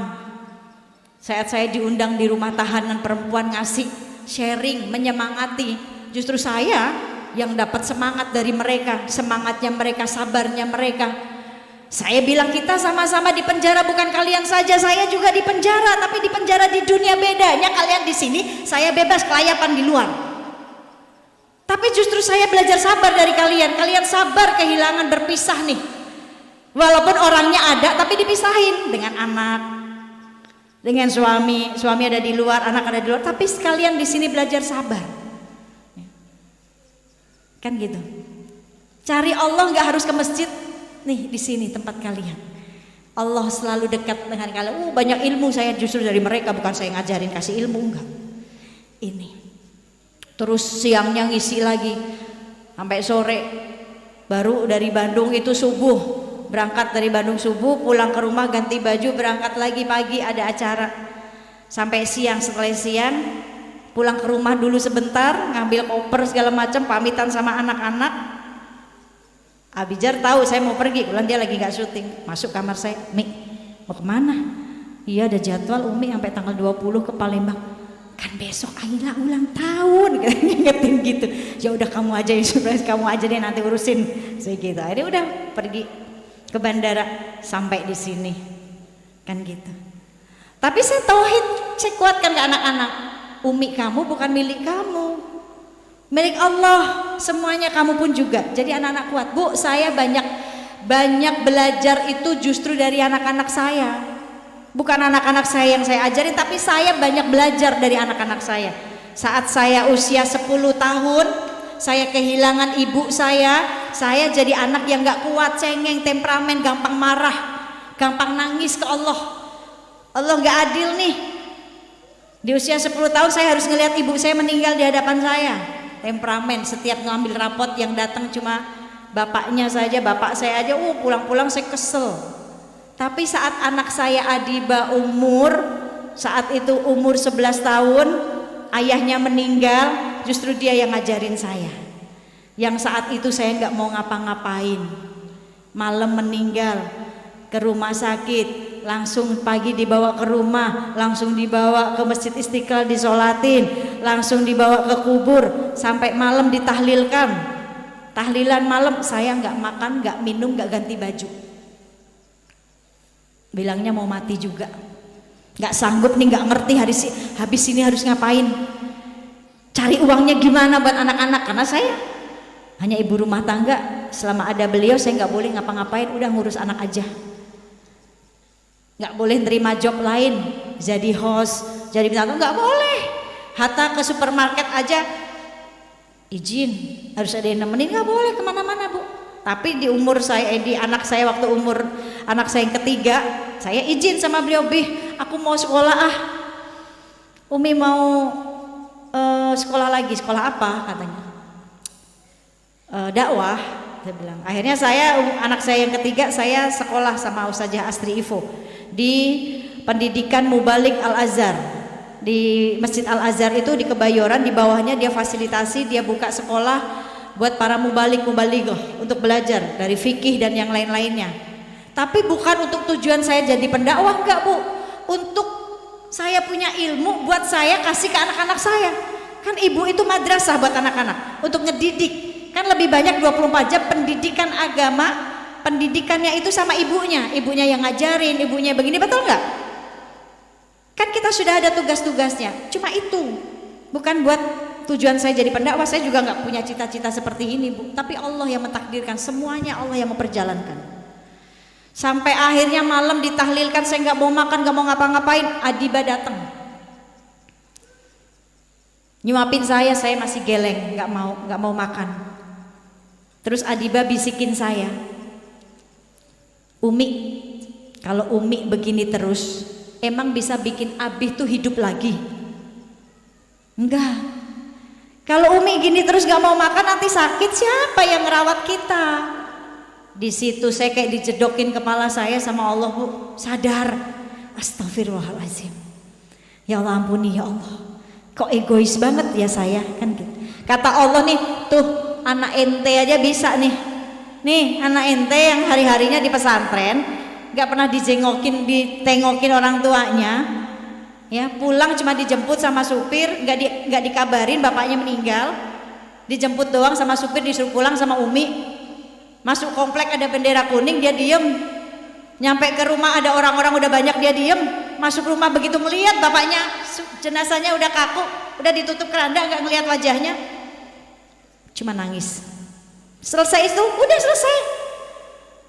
Sampai malam ngelihat saya begitu, dia yang nguatin saya, negur, kalau Umi begini terus siapa yang nanti ngerawat kami kalau Umi sakit? Di situ saya kayak ditampar sama Allah. Baru saya istighfar, ganti baju, sholat 2 rakaat.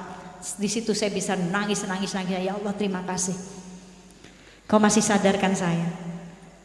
Jadi anak-anak yang lebih nguatin saya. Tadi Abizar begitu nguatin saya, oh iya ini harta saya. Tauhidnya kuat banget. Dia tahu ini bukan miliknya. Udah kebakaran ya udah. Adibah, Bilal yang saat itu masih kecil kelas 1 SD sudah ngalamin dia kebakaran. Saat dia jalan-jalan dia bilang, Umi punya uang nggak? Bilal pengen beli sepatu. Dulu saat ada ayahnya baru ngomong begitu, Umi mau dong sepatu, dibeliin Royal almarhum. Tapi begitu ujian anak-anak saya menerima langsung, melihat dengan mata kepala sendiri, selalu ada pertanyaan, Umi punya uang nggak? Bilal pengen beli sepatu. Kalau nggak punya nggak apa-apa. Itu justru Allah menguatkan, bu. Allah itu akan menguatkan kita dengan ujian yang kita hadapi. Allah akan kasih hikmah yang luar biasa. Walaupun ada pertanyaan dari anak saya, kayaknya Allah nggak cinta ya Umi sama kita. Semuanya diambil kembali ke Allah. Bukan nggak cinta, justru sangat cintanya Allah sama kita. Abi diambil, kakek diambil, karena anak-anak saya dekat sekali dengan ayah saya. Ayah saya dekat sekali dengan cucunya. Jadi saat ayah saya meninggal, justru yang kehilangan itu anak-anak saya. Sampai tidur di samping jenazah ayah saya, nangis. Kehilangannya luar biasa, saking dekatnya sama cucunya, sama kakeknya. Setelah itu Bu, nah justru disitulah Allah itu cinta. Ujian itu seperti besi yang harus ditempa, besi yang harus dibentuk. Pisau itu gak akan jadi pisau, sebelumnya jadi besi. Tapi sama manusia dibentuk, diasah, ditempa, dibakar, akhirnya jadi pisau manfaat. Begitulah saat Allah kasih ujian kita, Allah sungguh sedang tempa kita supaya jadi orang yang manfaat. Ujian seperti benda, telur, wortel, kopi. Telur yang tadinya keras dibanting pecah. Kamu mau jadi apa? Telur yang tadinya kamu kuat, begitu dikasih ujian kamu jadi lemah, pecah. Apa jadi wortel? Lihat, wortel yang tadinya keras, begitu direbus jadi lembek. Yang tadinya dia hebat, kuat, begitu dapat ujian dia jadi lemah. Apakah kamu mau jadi seperti biji kopi? Biji kopi lihat, hitam, gak belum diapa-apain aja dicium enak banget buat netralisir penciuman kita. Kalau udah kebanyakan nyium parfum, suruh cium kopi, manfaat. Mau diminum ditumbuk dulu, dihancurkan dulu, dihaluskan dulu, baru dimasukin ke air yang sangat panas, direbus, wanginya semerbak. Orang yang gak suka kopi nyium aja udah seneng. Mau pahit aja diminum, seneng. Kopi manfaat, gelap tapi wangi. Kamu mau jadi seperti apa? Maka jadilah biji kopi, ditumbuk tapi nikmat. Itu Bu. Maka ini bahagia kita yang menentukan. Tapi satu, bahagia caranya dengan takwa. Bagaimana caranya? Yang pertama, katakan tidak pada diri kita. Wahai diriku, katakan tidak untuk mengeluh. Yang pertama, wahai diriku, katakan tidak untuk mengeluh. Gak manfaat Bu kita ngeluh, lupa kita Allah kasih nikmat yang banyak. Betul gak? Kita ngeluhnya hari ini, tapi nikmatnya dari Allah itu sebelum-sebelumnya udah dikasih nikmat sama Allah. Maka yang pertama, katakan pada diri kita, wahai diriku, saya tidak mau mengeluh. Katakan tidak untuk mengeluh ya. Yang kedua, wahai diriku, katakan tidak untuk tidak putus asa akan rahmatnya Allah. Karena rahmatnya Allah tuh luas Bu ya, luas banget. Yang kedua, yang ketiga, wahai diriku, katakan tidak untuk dengki dengan orang. Karena dengki itu yang nyusahin kita Bu, yang bikin kita susah, hilang bahagia karena kita ada dengki sama orang. Ngelihat orang bahagia kitanya yang paling susah kayaknya. Ngelihat orang seneng kitanya susah, ngelihat tetangga bisa beli mobil kitanya pusing. Itu dengki. Ngelihat tetangga lagi dikasih nikmat sama Allah, kita hilang nikmat kita. Kita ngelihat nikmatnya orang lain, nggak bersyukur, itu dengki. Kan gitu. Setiap hari yang dipikirin orang lain, dia nggak mikirin nikmat yang Allah sudah kasih pada diri dia. Yang dipikirin udah tidur nyenyak, kita mikirin dia nggak tidur-tidur. Susah nggak Bu hidupnya? Berarti kita yang bikin susah diri kita sendiri. Betul Bu? Masya Allah. Ibu-ibu yang dirahmati Allah, yang terakhir, boleh dibuka surat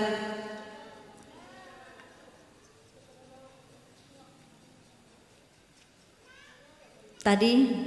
Katakan jangan sampai kita putus asa. Kita dikasih ujian, saya dikasih ujian, ibu-ibu dikasih ujian, semua dikasih ujian. Tapi jangan sampai kita putus asa dengan ujian. Allah itu gak membebani kita dengan ujian Bu. Allah akan kasih hadiah buat kita saat kita selesai ujian kita. Walaupun hadiahnya mungkin kita gak langsung terima, kita susah dulu, tapi yakin Allah akan kasih kebahagiaan, Allah akan kasih hikmah. Apa sih hikmah itu Bu? Hikmah itu kita faham akan hukum syariat, hal-hal yang berkaitan dengan syariat Allah kita faham, hakikatnya faham, kan gitu. Ya, itu hikmah. Maka yang terakhir, jangan kita putus asa akan rahmat Allah. Boleh dibuka surat Al-Imran ayat 139. Apa isinya, Bu? Dan janganlah kamu merasa lemah. Gak ada manusia yang gak kuat, Bu. Apalagi perempuan. Perempuan itu kuat. Ya, beda dengan laki-laki. Coba ibu punya anak, suruh bapaknya gendong sejam aja. Sejam doang, Bu. Bisa nggak? Pasti dikasih lagi, udah deh nih mah gendong mah. Kan gitu. Berarti siapa yang kuat? Wanita kuat. Ya, nggak ada wanita lemah. Kita baca lagi. Janganlah kamu merasa lemah dan janganlah kamu merasa sedih hati, sebab kamu paling tinggi derajatnya jika kamu beriman. Apa iman? Percaya. Percaya sama siapa? Allah. Percaya sama Allah.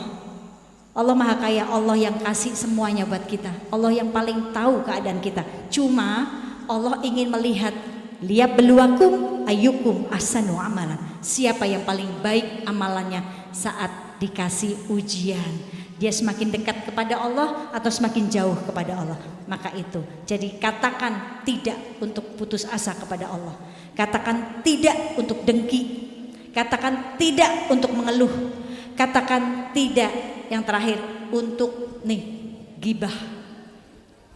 Semakin kita gibah, mencari-cari kesalahan orang lain, membicarakan aib orang lain, semakin kita banyak memakan daging bangkai saudara kita sendiri. Nauzubillah min. Ibu-ibu yang dirahmati oleh Allah, ini saja yang bisa saya berikan, kurang lebihnya yang sedikit ini insya Allah bermanfaat khususnya buat diri saya. Ya, tadi ingat ilmu ada 3, baru 1 tadi ya Bu ya. Ilmu yang menguatkan akidah kita, ilmu tauhid, ini wajib kita pelajari. Ya, kuatkan tauhidnya anak-anak kita, kuatkan tauhid kita. Ya. Yang kedua, ilmu yang memperbaiki ibadah kita. Ilmu yang bisa memperbaiki ibadah kita semakin benar, namanya ilmu fikih. Fikih.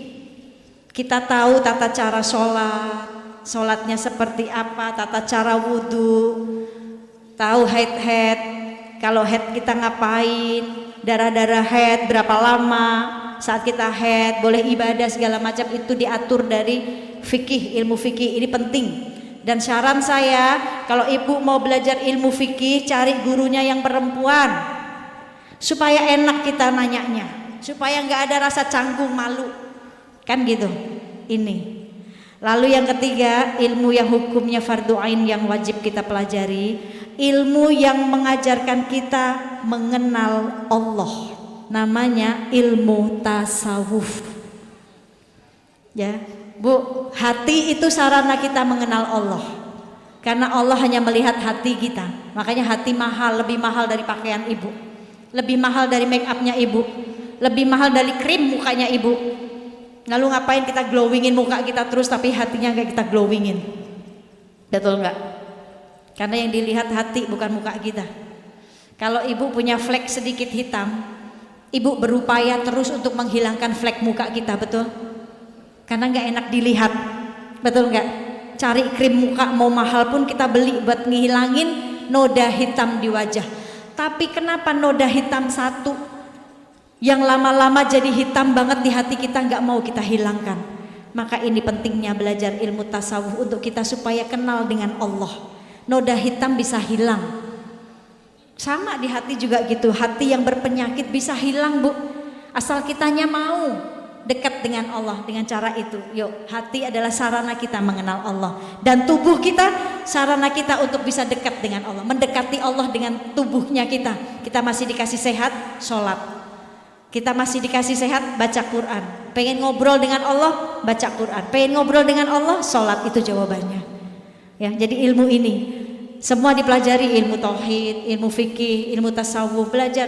Kalau kita cuma belajarnya ilmu tauhidnya saja dan ilmu fikihnya saja, atau ilmu fikih tapi nggak mempelajari ilmu tasawufnya, maka kita termasuk orang yang fasik. Kalau yang pelajari ilmu fikih saja tapi nggak pelajari ilmu tasawuf, kita orang yang fasik. Apa itu fasik, Bu? Apa itu fasik? Fasik itu ada dua menurut Imam Ghazali. Fasik kafir sama fasik. Fasik kafir orang yang keluar dari jalur hidayah. Gak percaya sama Allah, gak percaya dengan Rasul, keluar dari jalur hidayah. Itu orang yang fasik kafir, gak menjalankan perintah Allah, gak yakin dengan Allah, gak percaya dengan Allah, mereka maksiat, dapatnya di dunia doang. Tapi yang fasik kita nih, orang yang muslim tapi keluar dari jalur ibadah, judi, minum khamr, zina, keluar dari jalur ibadah, ya. Ini fasik juga, maka penting kita belajar ini. Baik ibu-ibu yang dirahmati oleh Allah, semoga yang sedikit ini membawa hidayah buat saya khususnya, penyelamat akhirat saya, juga ibu-ibu semuanya. Baik, sebelum saya akhiri, saya mau mengajak ibu-ibu. Bu, nih malu gak Bu? Ini rumah Allah, megah sekali, atasnya indah. Tinggal dikit lagi nih Bu, nanti ada tim saya nih yang ngedarin. Saya juga punya program Bu, program akhirat buat ibu-ibu, buat saya. Sedikit ya. Sebelum beliau meninggal tanggal 26 April, siang itu masih sholat sama saya. Ya orang saya pikirnya dia sehat, gak sakit, masih muda, gak mungkin mati kan gitu Bu, betul gak? Padahal syaratnya mati nggak nunggu tua dulu. Yang muda juga syaratnya mati nggak nunggu sakit dulu. Yang sehat juga, beliau sehat, masih muda 40 tahun. Siang itu ngomong sama saya, Mi, bikin rumah yatim ya. Rumah yatim, iya. Buat apa? Karena sebentar lagi anakmu juga bagian dari mereka. Saya nggak ngerti maksudnya Bu, nggak ngerti. Orang sehat masih muda masa iya mati kan gitu, dan gitu. Kamu siap-siap apa? Mau kemana? Saya bilang. Itu habis sholat zuhur. Enggak, kamu siap-siap deh. Ceramah, dakwah. Ah enggak lah. Umi mah udah ngurus anak aja. Yang tahu orang-orang tuh taunya kamu, Bi, nggak tahu saya, nggak kenal saya orang. Kan gitu. Ibu dulu mana tahu saya? Nggak tahu. Istrinya Uje yang mana sih? Nggak tahu. Kan gitu. Karena saya ngumpet Bu. Cuma ngurus anak aja. Terus beliau bilang gini, kenapa nggak kamu aja sih Bi? Karena seminggu sebelum meninggal beliau udah nggak mau ceramah Bu. Jadwalnya sudah dikasih-kasihin ke teman-teman ustadznya. Saya tanya kenapa nggak mau ceramah lagi? Saya udah jatuh tempo. Nggak ngerti saya maksudnya jatuh tempo. Biasanya kalau urusan jatuh tempo kan urusan uang Bu ya, urusan perkreditan, urusan dunia. Saya nggak ngerti. Saya cuma pengen jadi suami yang baik. Saat itu bilangnya gitu. Saya kepengen jadi ayah yang baik. Udah itu doang ngomongnya. Mi, sebentar lagi semua orang bakalan lihat kamu, gak akan lihat saya. Ngomongnya gitu. Maka kamu udah mulai ceramah, ajak orang-orang itu kenal Allah. Kenal ya Bu, bukan tahu Allah. Ajak orang-orang, bahasanya beliau kenal. Ajak orang-orang itu untuk kenal Allah. Ajak orang-orang untuk kenal Rasulullah. Kenal Bu. Karena tahu sama kenal beda. Beda gak kira-kira Bu? Ibu tahu saya, tahu. Di media, di TV, dengan pemberitaan segala macamnya tahu. Tapi kenal gak? Enggak. Pengen kenal, cari tahu. Kan gitu Bu. Anaknya berapa, kesukaannya apa, nomor sepatunya ukuran berapa, makanan kesukaannya apa. Kalau saat saya diundang sama ibu di Palembang, disuguhi ada makanan kesukaan saya seneng. Kan gitu, saya makan, saya habisin. Betul nggak Bu? Seneng tuan rumahnya. Ya Allah Bu, ibu tahu aja sih makanan kesukaan saya, kan gitu. Saya makan seneng. Itu kalau udah cari tahu, dari tahu cari tahu, akhirnya kenal. Tahu ukuran sepatu saya, tahu ukuran baju saya, dikasih. Saya pakai enak, minta nomornya Bu, bajunya enak deh, sepatunya juga enak. Akhirnya deket, udah sering WA-an. Itu kalau udah tahu dia akan kenal, dia akan dekat. Begitu juga ke Allah. Kalau kita cuma tahu Allah doang, gak kenal Allah, kita gak ada rasa sayang sama orang, gak ada rasa cinta, benci aja. Kalau udah kecewa sama orang, benci aja, gak bisa maafin. Lebih mudah meminta maaf atau memaafkan? Lebih mudah meminta maaf atau memaafkan? Minta maaf lebih mudah, gampang. Apalagi ada handphone sekarang, tinggal kirim, selesai. Gak harus ketemu orangnya. Tapi memaafkan yang susah. Open house, giliran orang datang, Pah, kamu ngundang dia, berarti belum bisa memaafkan. Namanya open house, semua orang bakalan datang, kan rumahnya dibuka, tapi hatinya belum dibuka. Nah berarti lebih susah untuk memaafkan daripada meminta maaf, kan gitu. Nah ini setelah itu Bu, habis ngomong begitu ya, bikin rumah yatim nih ya. Karena seorang istri yang ditinggal suaminya pasti dia akan bingung, nanti anaknya sekolah di mana ya. Dia kalau punya rumah, kalau tinggal sama saudara nanti malah jalan diribut sama saudara ya. Kalau saudara peduli, kalau enggak udah bikin rumah yatim, itu rumahnya si anak yatim sama rumah ibunya. Tapi syaratnya ibunya tinggal di situ, ibunya harus ngaji, belajar Quran. Kenapa? Suaminya yang dibutuhin cuma itu, doa, kiriman Qurannya, anaknya juga gitu. Cuma itu udah, malamnya Allah ambil. Baru saya sadar, oh ini yang dimaksud beliau, anak saya bagian dari mereka. Oh anak saya yatim. Kenapa saat itu saya nggak langsung buru-buru bikin rumah yatim dengan segala permasalahannya. Setelah kepergian beliau, saya cuma kepengen fokus dengan anak-anak saya dulu yang masih kecil-kecil.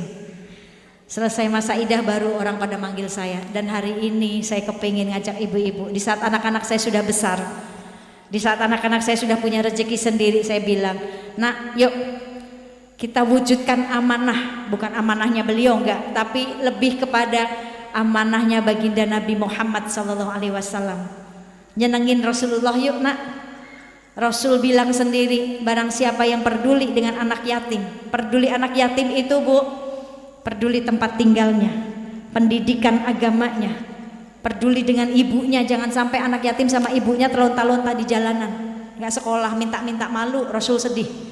Barang siapa yang peduli dengan anak yatim, kedudukan nanti di surga bersamaku sedekat jari telunjuk dan jari tengah, kata Rasulullah. Ini nanti akhirnya anak saya yang sudah kayak Abizar, Adiba, yang sudah punya rezeki sendiri, mereka sisihin nih, kumpul-kumpulin buat nanti bisa beli tanah. Di depan rumah saya ada tanah yang dijual. Ya, saya mau bebasin itu. Saya mau hibahin ke ibu-ibu juga. Proyek akhirat. Nanti akan dibangun rumah yatim di situ. Kita panggil guru-guru para penghafal Quran buat ngajarin mereka. Ya, ini nyenengin Nabi, banggain Nabi. Sebagai umat yang kepengen Nabi ini bangga. Yuk sekalian nanti dari hasilnya itu nih buat bantuin ini juga. Ya, mari edarin. Ada nggak kotaknya? Kalau nggak ada pakai cadar saya nih. Nah, pakai cadar saya biar dapatnya banyak. Ya. Nih Bu, kelilingin nih. Ayo, bawa dompet nggak? Ada isinya nggak dompetnya? Jangan bawa doang nggak ada isinya. Prinsipnya sedekah 100.000 ikhlas daripada 10.000 gak ikhlas. Kebalik Umi, bukan kebalik, pelit sama ke surga 10.000 mulu. Yuk sambil sholawatan, keluarin yang terbaik. Kalau ada merah-merah keluarin, yang hijau simpen aja. Ya buat beli pempek nanti. Fatimah Az-Zahra, pimpinan Umi Pipik Dian Irawati, berdiri sejak tahun 2007. Diawali dengan kegiatan majelis taklim, Yayasan Fatimah Az-Zahra terus berkembang hingga resmi disahkan pada tahun 2021 dengan penambahan program rumah tahfiz yang dikhususkan bagi anak-anak yatim dan duafa. Bismillahirrahmanirrahim. Assalamualaikum warahmatullahi wabarakatuh. Saya Umi Pipik Dian Irawati, selaku pemimpin ketua Yayasan Fatimah Az-Zahra, dan kali ini saya akan menjelaskan misi dan visi dari Yayasan Rumah Tahfidz Fatimah Az-Zahra ini. Yang pertama, saya khususnya pribadi ingin sekali anak-anak yatim ini terkoordinasi dengan baik untuk mereka menghadiahkan bacaan-bacaan Qur'annya kepada almarhum ayah-ayah mereka. Dan mereka dengan menghafalkan Quran, belajar tentang Quran, belajar agama di sini, maka ini akan menjadikan hadiah untuk ayah mereka yang sudah berpulang ke rahmatullah. Nah, tujuannya seperti itu, ingin menampung anak-anak yatim duafa tinggal di rumah tahfidz ini, dan ada prasarana dakwah untuk kita para ustazah untuk menyalurkan ilmunya, karena di sini nanti juga ada majelis taklim dari Fatimah Az-Zahra, dan guru-guru pengajar di sini insya Allah untuk anak-anak yatim ini mereka penghafal Quran 30 juz, dan saya mengajak untuk jamaah semuanya untuk sama-sama membantu dalam memfasilitasi pendidikan anak-anak yatim dan duafa di rumah tahfidz Fatimah Az-Zahra. Terima kasih, semoga Allah berkahi kita semua dan ridhoi kita semua. Jazakumullah khairan katsiran. Assalamualaikum warahmatullahi wabarakatuh. Program Rumah Tahfidz ini dibimbing langsung oleh para hafizah yang sudah memiliki hafalan 30 juz. Adapun program pembelajaran lainnya yaitu tahsin dan pembelajaran fikih wanita. Kini kami sedang melakukan proses pembebasan tanah seluas 2000 meter persegi untuk pengembangan dan pembangunan Yayasan Fatimah Az-Zahra. Program Safari Dakwah yang telah berjalan dari Juli 2022 merupakan salah satu bentuk ikhtiar yang tengah kami lakukan bagi pengembangan sarana dan prasarana yang nyaman guna mencetak generasi hafizah dan da'iyah yang berkualitas dan mampu mensyiarkan ajaran Islam. Untuk itu, mari saling bahu-membahu menumbuhkan serta menghidupkan pendidikan keagamaan untuk mencetak anak-anak yatim menjadi hafizah dan da'iyah. Yayasan Fatimah Az-Zahra pimpinan Umi Pipik Dian Irawati berdiri sejak tahun 2007.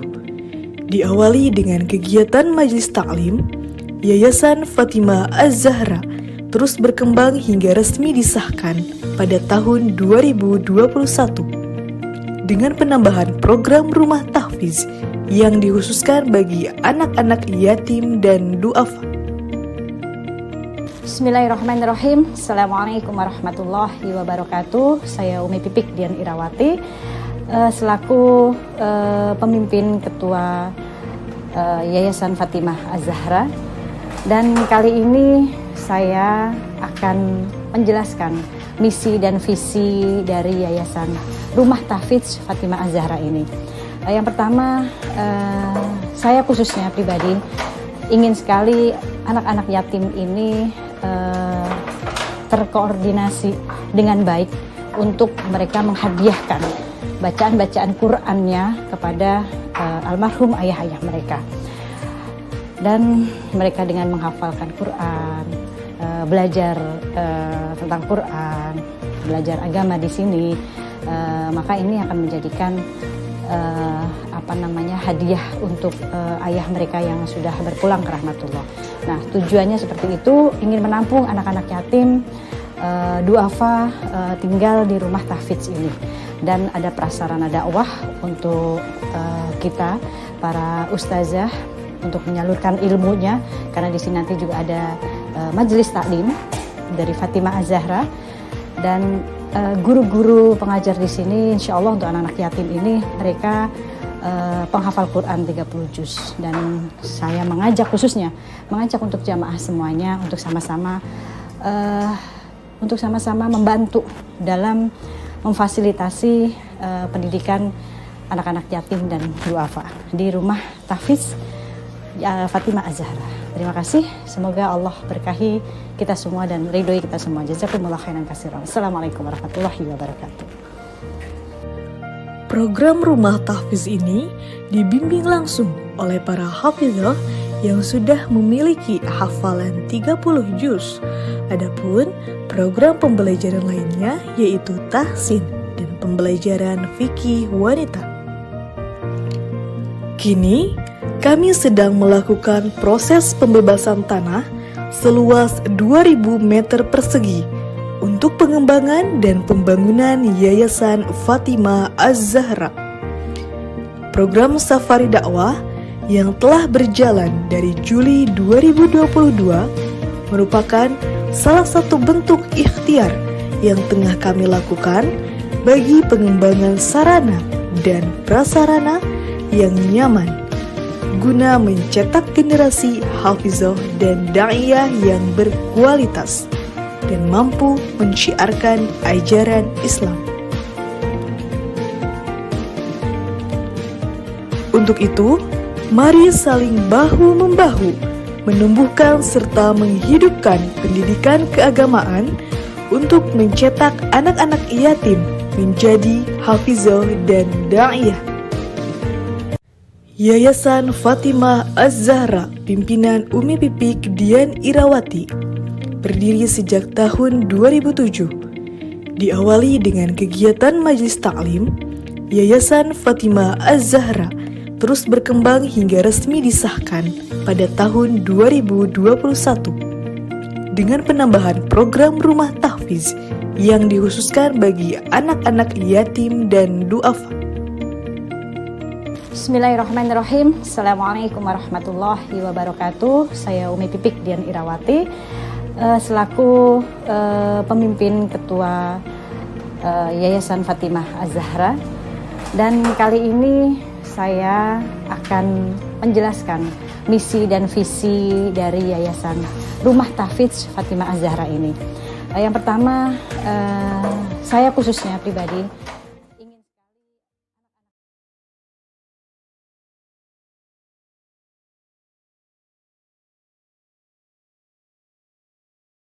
ya matin ya dzal jalali wal ikram la ilaha illa anta subhanaka inni kuntu minaz zalimin. Ikutin saya, Bu. Bismillahirrahmanirrahim. Allahumma inna nas'aluka wa tawajjahu ilaika bin nabiyyika Muhammadin sallallahu alaihi wasallam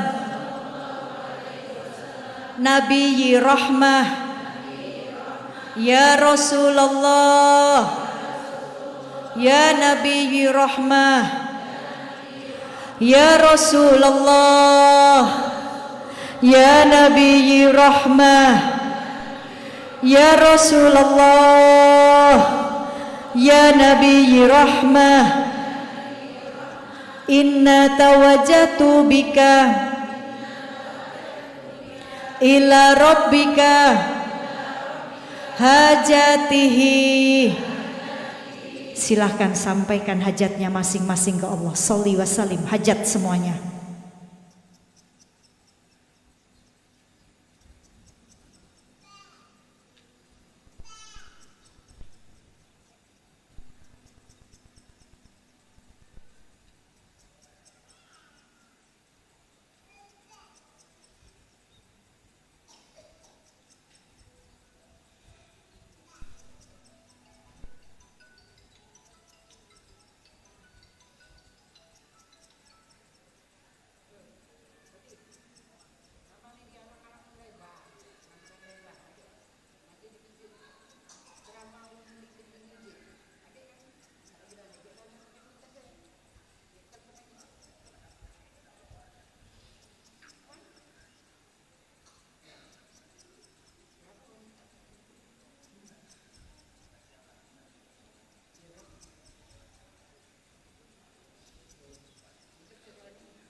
اللهم افتح لنا أبواب الخير، اللهم افتح لنا أبواب البركة، اللهم افتح لنا أبواب السلامة، اللهم افتح لنا أبواب الرزق، اللهم افتح لنا أبواب الجنة. ربنا إننا آمنا واغفر لنا ذنوبنا وقنا عذاب النار. ربنا أفرغ علينا صبرا وتوفنا مسلمين. ربنا أفرغ علينا صبرا وتوفنا مسلمين. ربنا ظلمنا أنفسنا وإن لم تغفر لنا وترحمنا لنكونن من الخاسرين. لا إله إلا أنت سبحانك إني كنت من الظالمين. ربنا هب لنا من أزواجنا وذرياتنا قرة أعين واجعلنا للمتقين إماما. رب اغفر لنا ولوالدينا وارحمهما كما ربيانا صغيرا. ربنا آتنا في الدنيا حسنة وفي الآخرة حسنة وقنا عذاب النار وادخلنا الجنة مع الأبرار يا عزيز يا غفار يا رب العالمين. وصلى الله على سيدنا محمد وعلى آله وصحبه وسلم. سبحان ربك رب العزة عما يصفون والسلام على المرسلين والحمد لله رب العالمين. سبحان الله وبحمده عدد خلقه ورضا نفسه وزينة أرسه ومداد كلماته بسر الفاتحة.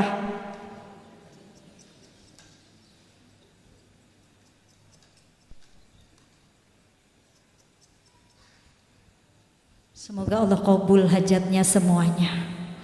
Ibu, yang terakhir saya mau bagi buku ini. Saya mau ajak Ibu berdonasi ya untuk pembebasan tanah yang akan dibangun rumah yatim. Yayasan Fatimah yang Az-Zahra, dulu para pengajar pimpinan Umi Pipik Dian Irawati, berdiri sejak tahun 2007. Diawali dengan kegiatan majelis taklim, Yayasan Fatimah Az-Zahra terus berkembang hingga resmi disahkan pada tahun 2021 dengan penambahan program rumah tahfiz yang dikhususkan bagi anak-anak yatim dan duafa.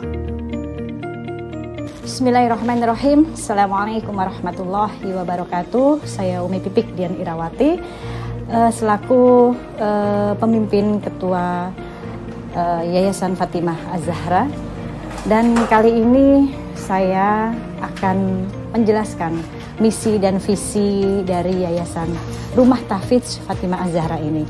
Yang pertama, saya khususnya pribadi ingin sekali anak-anak yatim ini terkoordinasi dengan baik untuk mereka menghadiahkan bacaan-bacaan Qur'annya kepada almarhum ayah-ayah mereka. Dan mereka dengan menghafalkan Quran, belajar tentang Quran, belajar agama di sini, maka ini akan menjadikan hadiah untuk ayah mereka yang sudah berpulang ke rahmatullah. Nah, tujuannya seperti itu, ingin menampung anak-anak yatim duafa tinggal di rumah tahfiz ini, dan ada prasarana dakwah untuk kita para ustazah untuk menyalurkan ilmunya, karena di sini nanti juga ada majelis taklim dari Fatimah Az-Zahra, dan guru-guru pengajar di sini insya Allah untuk anak-anak yatim ini mereka penghafal Quran 30 juz, dan saya mengajak untuk jamaah semuanya untuk sama-sama membantu dalam memfasilitasi pendidikan anak-anak yatim dan duafa di rumah tahfiz Fatimah Az-Zahra. Terima kasih, semoga Allah berkahi kita semua dan ridhoi kita semua. Jazakumullah khairan katsiran. Assalamualaikum warahmatullahi wabarakatuh. Program rumah tahfiz ini dibimbing langsung oleh para hafizah yang sudah memiliki hafalan 30 juz. Adapun program pembelajaran lainnya yaitu tahsin dan pembelajaran fikih wanita. Kini, kami sedang melakukan proses pembebasan tanah seluas 2.000 meter persegi untuk pengembangan dan pembangunan Yayasan Fatimah Az-Zahra. Program Safari Dakwah yang telah berjalan dari Juli 2022 merupakan salah satu bentuk ikhtiar yang tengah kami lakukan bagi pengembangan sarana dan prasarana yang nyaman guna mencetak generasi hafizah dan da'iyah yang berkualitas dan mampu mensyiarkan ajaran Islam. Untuk itu, mari saling bahu-membahu menumbuhkan serta menghidupkan pendidikan keagamaan untuk mencetak anak-anak yatim menjadi hafizah dan da'iyah. Yayasan Fatimah Az-Zahra pimpinan Umi Pipik Dian Irawati berdiri sejak tahun 2007. Diawali dengan kegiatan majelis taklim, Yayasan Fatimah Az-Zahra terus berkembang hingga resmi disahkan pada tahun 2021 dengan penambahan program rumah tahfiz yang dikhususkan bagi anak-anak yatim dan du'afa. Bismillahirrahmanirrahim. Assalamualaikum warahmatullahi wabarakatuh. Saya Umi Pipik Dian Irawati selaku pemimpin ketua Yayasan Fatimah Az-Zahra, dan kali ini saya akan menjelaskan misi dan visi dari Yayasan Rumah Tahfiz Fatimah Az-Zahra ini. Yang pertama, saya khususnya pribadi ingin sekali anak-anak yatim ini terkoordinasi dengan baik untuk mereka menghadiahkan bacaan-bacaan Qur'annya kepada almarhum ayah-ayah mereka. Dan mereka dengan menghafalkan Qur'an, belajar tentang Qur'an, belajar agama di sini, maka ini akan menjadikan hadiah untuk ayah mereka yang sudah berpulang ke rahmatullah. Nah, tujuannya seperti itu, ingin menampung anak-anak yatim duafa tinggal di rumah tahfiz ini, dan ada prasarana dakwah untuk kita para ustazah untuk menyalurkan ilmunya, karena di sini nanti juga ada majelis taklim dari Fatimah Az-Zahra, dan guru-guru pengajar di sini insya Allah untuk anak-anak yatim ini mereka penghafal Quran 30 juz, dan saya mengajak untuk jamaah semuanya untuk sama-sama membantu dalam memfasilitasi pendidikan anak-anak yatim dan duafa di rumah tahfiz Fatimah Az-Zahra. Terima kasih, semoga Allah berkahi kita semua dan ridhoi kita semua. Jazakumullah khairan katsiran. Assalamualaikum warahmatullahi wabarakatuh. Program rumah tahfiz ini dibimbing langsung oleh para hafizah yang sudah memiliki hafalan 30 juz. Adapun program pembelajaran lainnya yaitu tahsin dan pembelajaran fikih wanita. Kini, kami sedang melakukan proses pembebasan tanah seluas 2.000 meter persegi untuk pengembangan dan pembangunan Yayasan Fatimah Az-Zahra. Program Safari Dakwah yang telah berjalan dari Juli 2022 merupakan salah satu bentuk ikhtiar yang tengah kami lakukan bagi pengembangan sarana dan prasarana yang nyaman guna mencetak generasi hafizah dan da'iyah yang berkualitas dan mampu mensyiarkan ajaran Islam.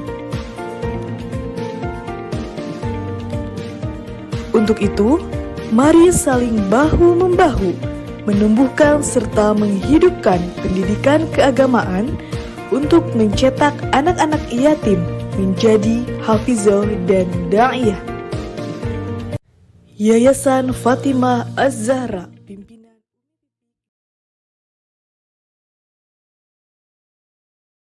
Yayasan Fatimah Az-Zahra, pimpinan setelah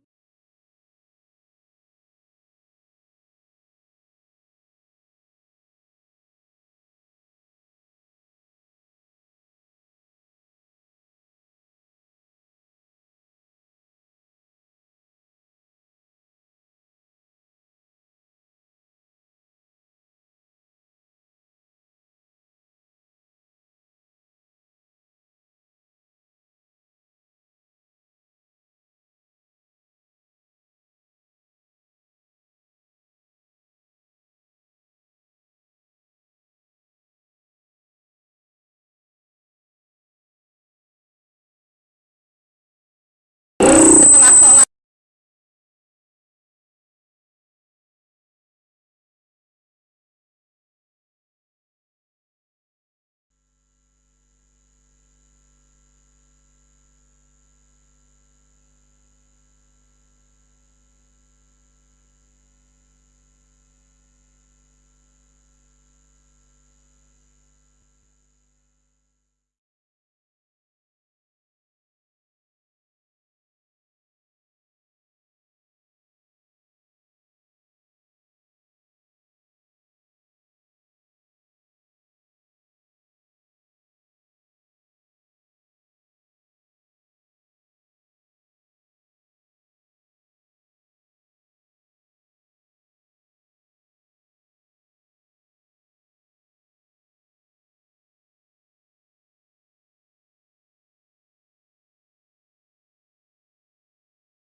الله أكبر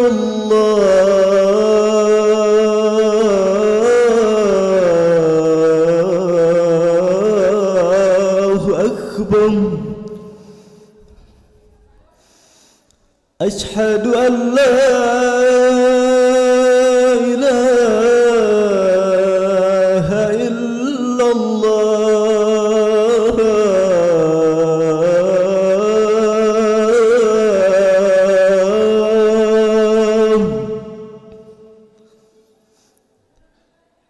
أشهد أن لا إله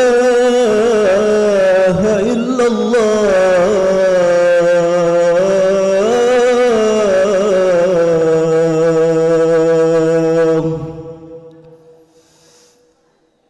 أشهد أن محمد رسول الله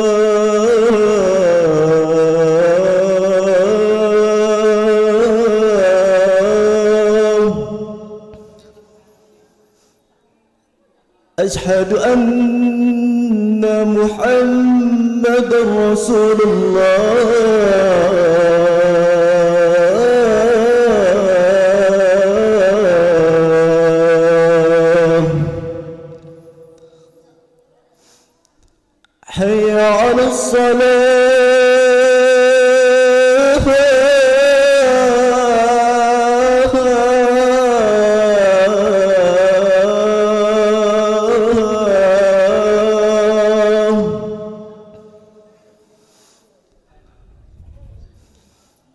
حي على الصلاة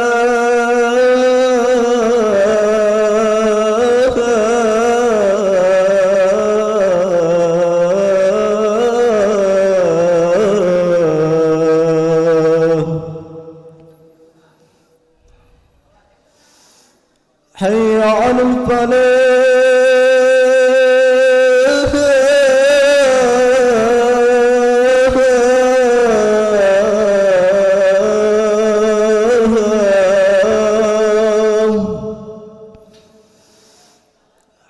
حي على الفلاح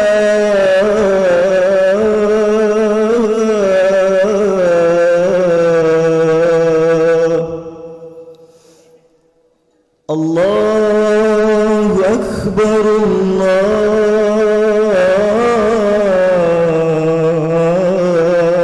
الله أكبر لا إله إلا الله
الله أكبر الله أكبر أشهد أن لا إله إلا الله أشهد أن محمد رسول الله حي على الصلاة حي على الفلاح قد قامت الصلاة قد قامت الصلاة الله أكبر لا إله إلا الله لا محمد رسول الله صلى الله عليه وسلم استوصفكم فلا تسوى تسوه من تمام الصلاة استوصفكم معتدلهم صلي فرد شكرا وبركاته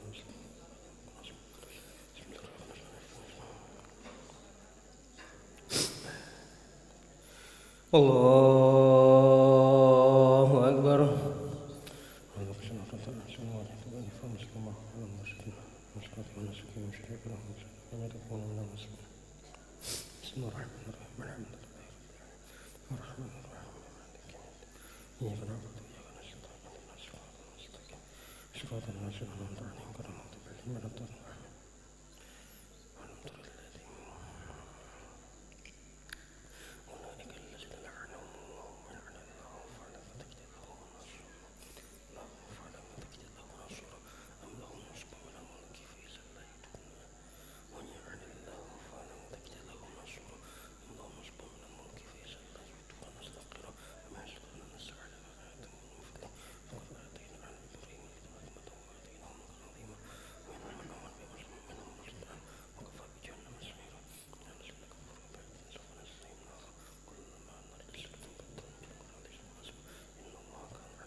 الله أكبر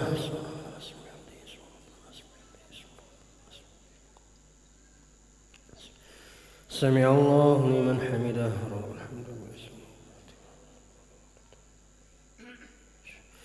الله أكبر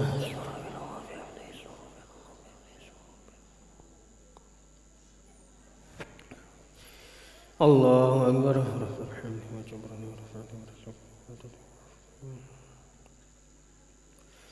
الله أكبر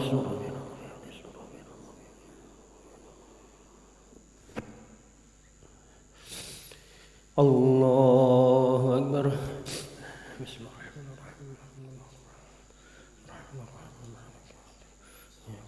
مالك يوم الدين إياك نعبد وإياك نستعين والذين آمنوا وعملوا الصالحات لهم جنات تجري من تحتها الأنهار خالدين فيها أبدا هم فيها أزواج مطهرة وولديهم سلام علينا إن الله يأمركم أن تؤدوا الأمانات إلى أهلها ويجزاكم الله بين الناس أن تقولوا إن الله عما يعظكم إن الله كان سميعا بصيرا أيها الذين آمنوا أطيعوا الله وأطيعوا الرسول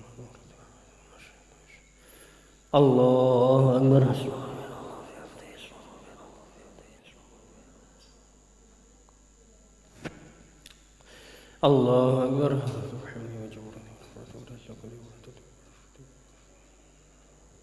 ذلك خير وأحسن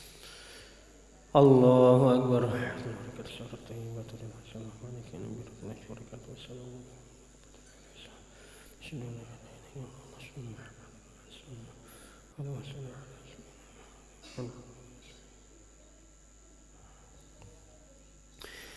الله أكبر الله أكبر بسم الله الرحمن الرحيم إياك نعبد وإياك نستعين صراط الناس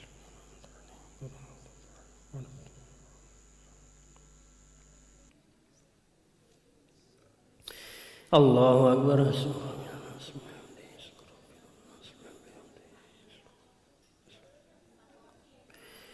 سمع الله لمن حمده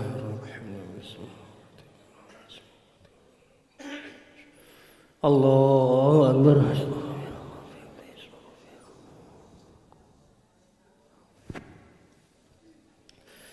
Allahu Akbar.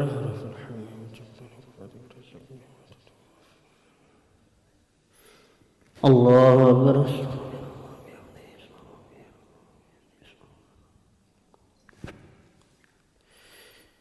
Allahu Akbar.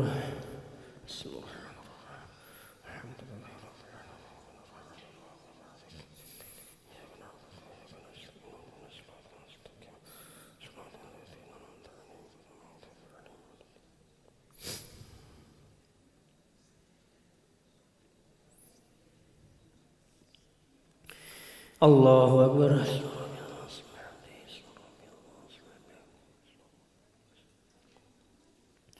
Sami Allahu liman hamidah. Allahu Akbar.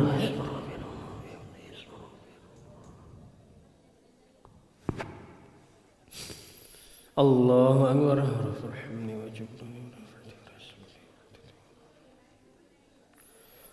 Allahu Akbar.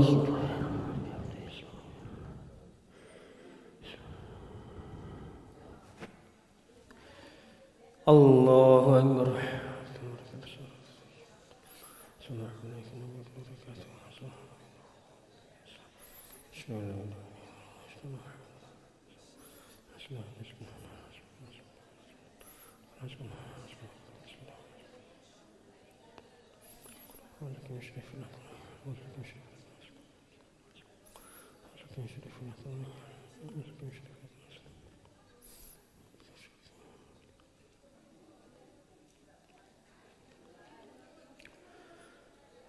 Assalamualaikum warahmatullahi wabarakatuh. Assalamualaikum warahmatullahi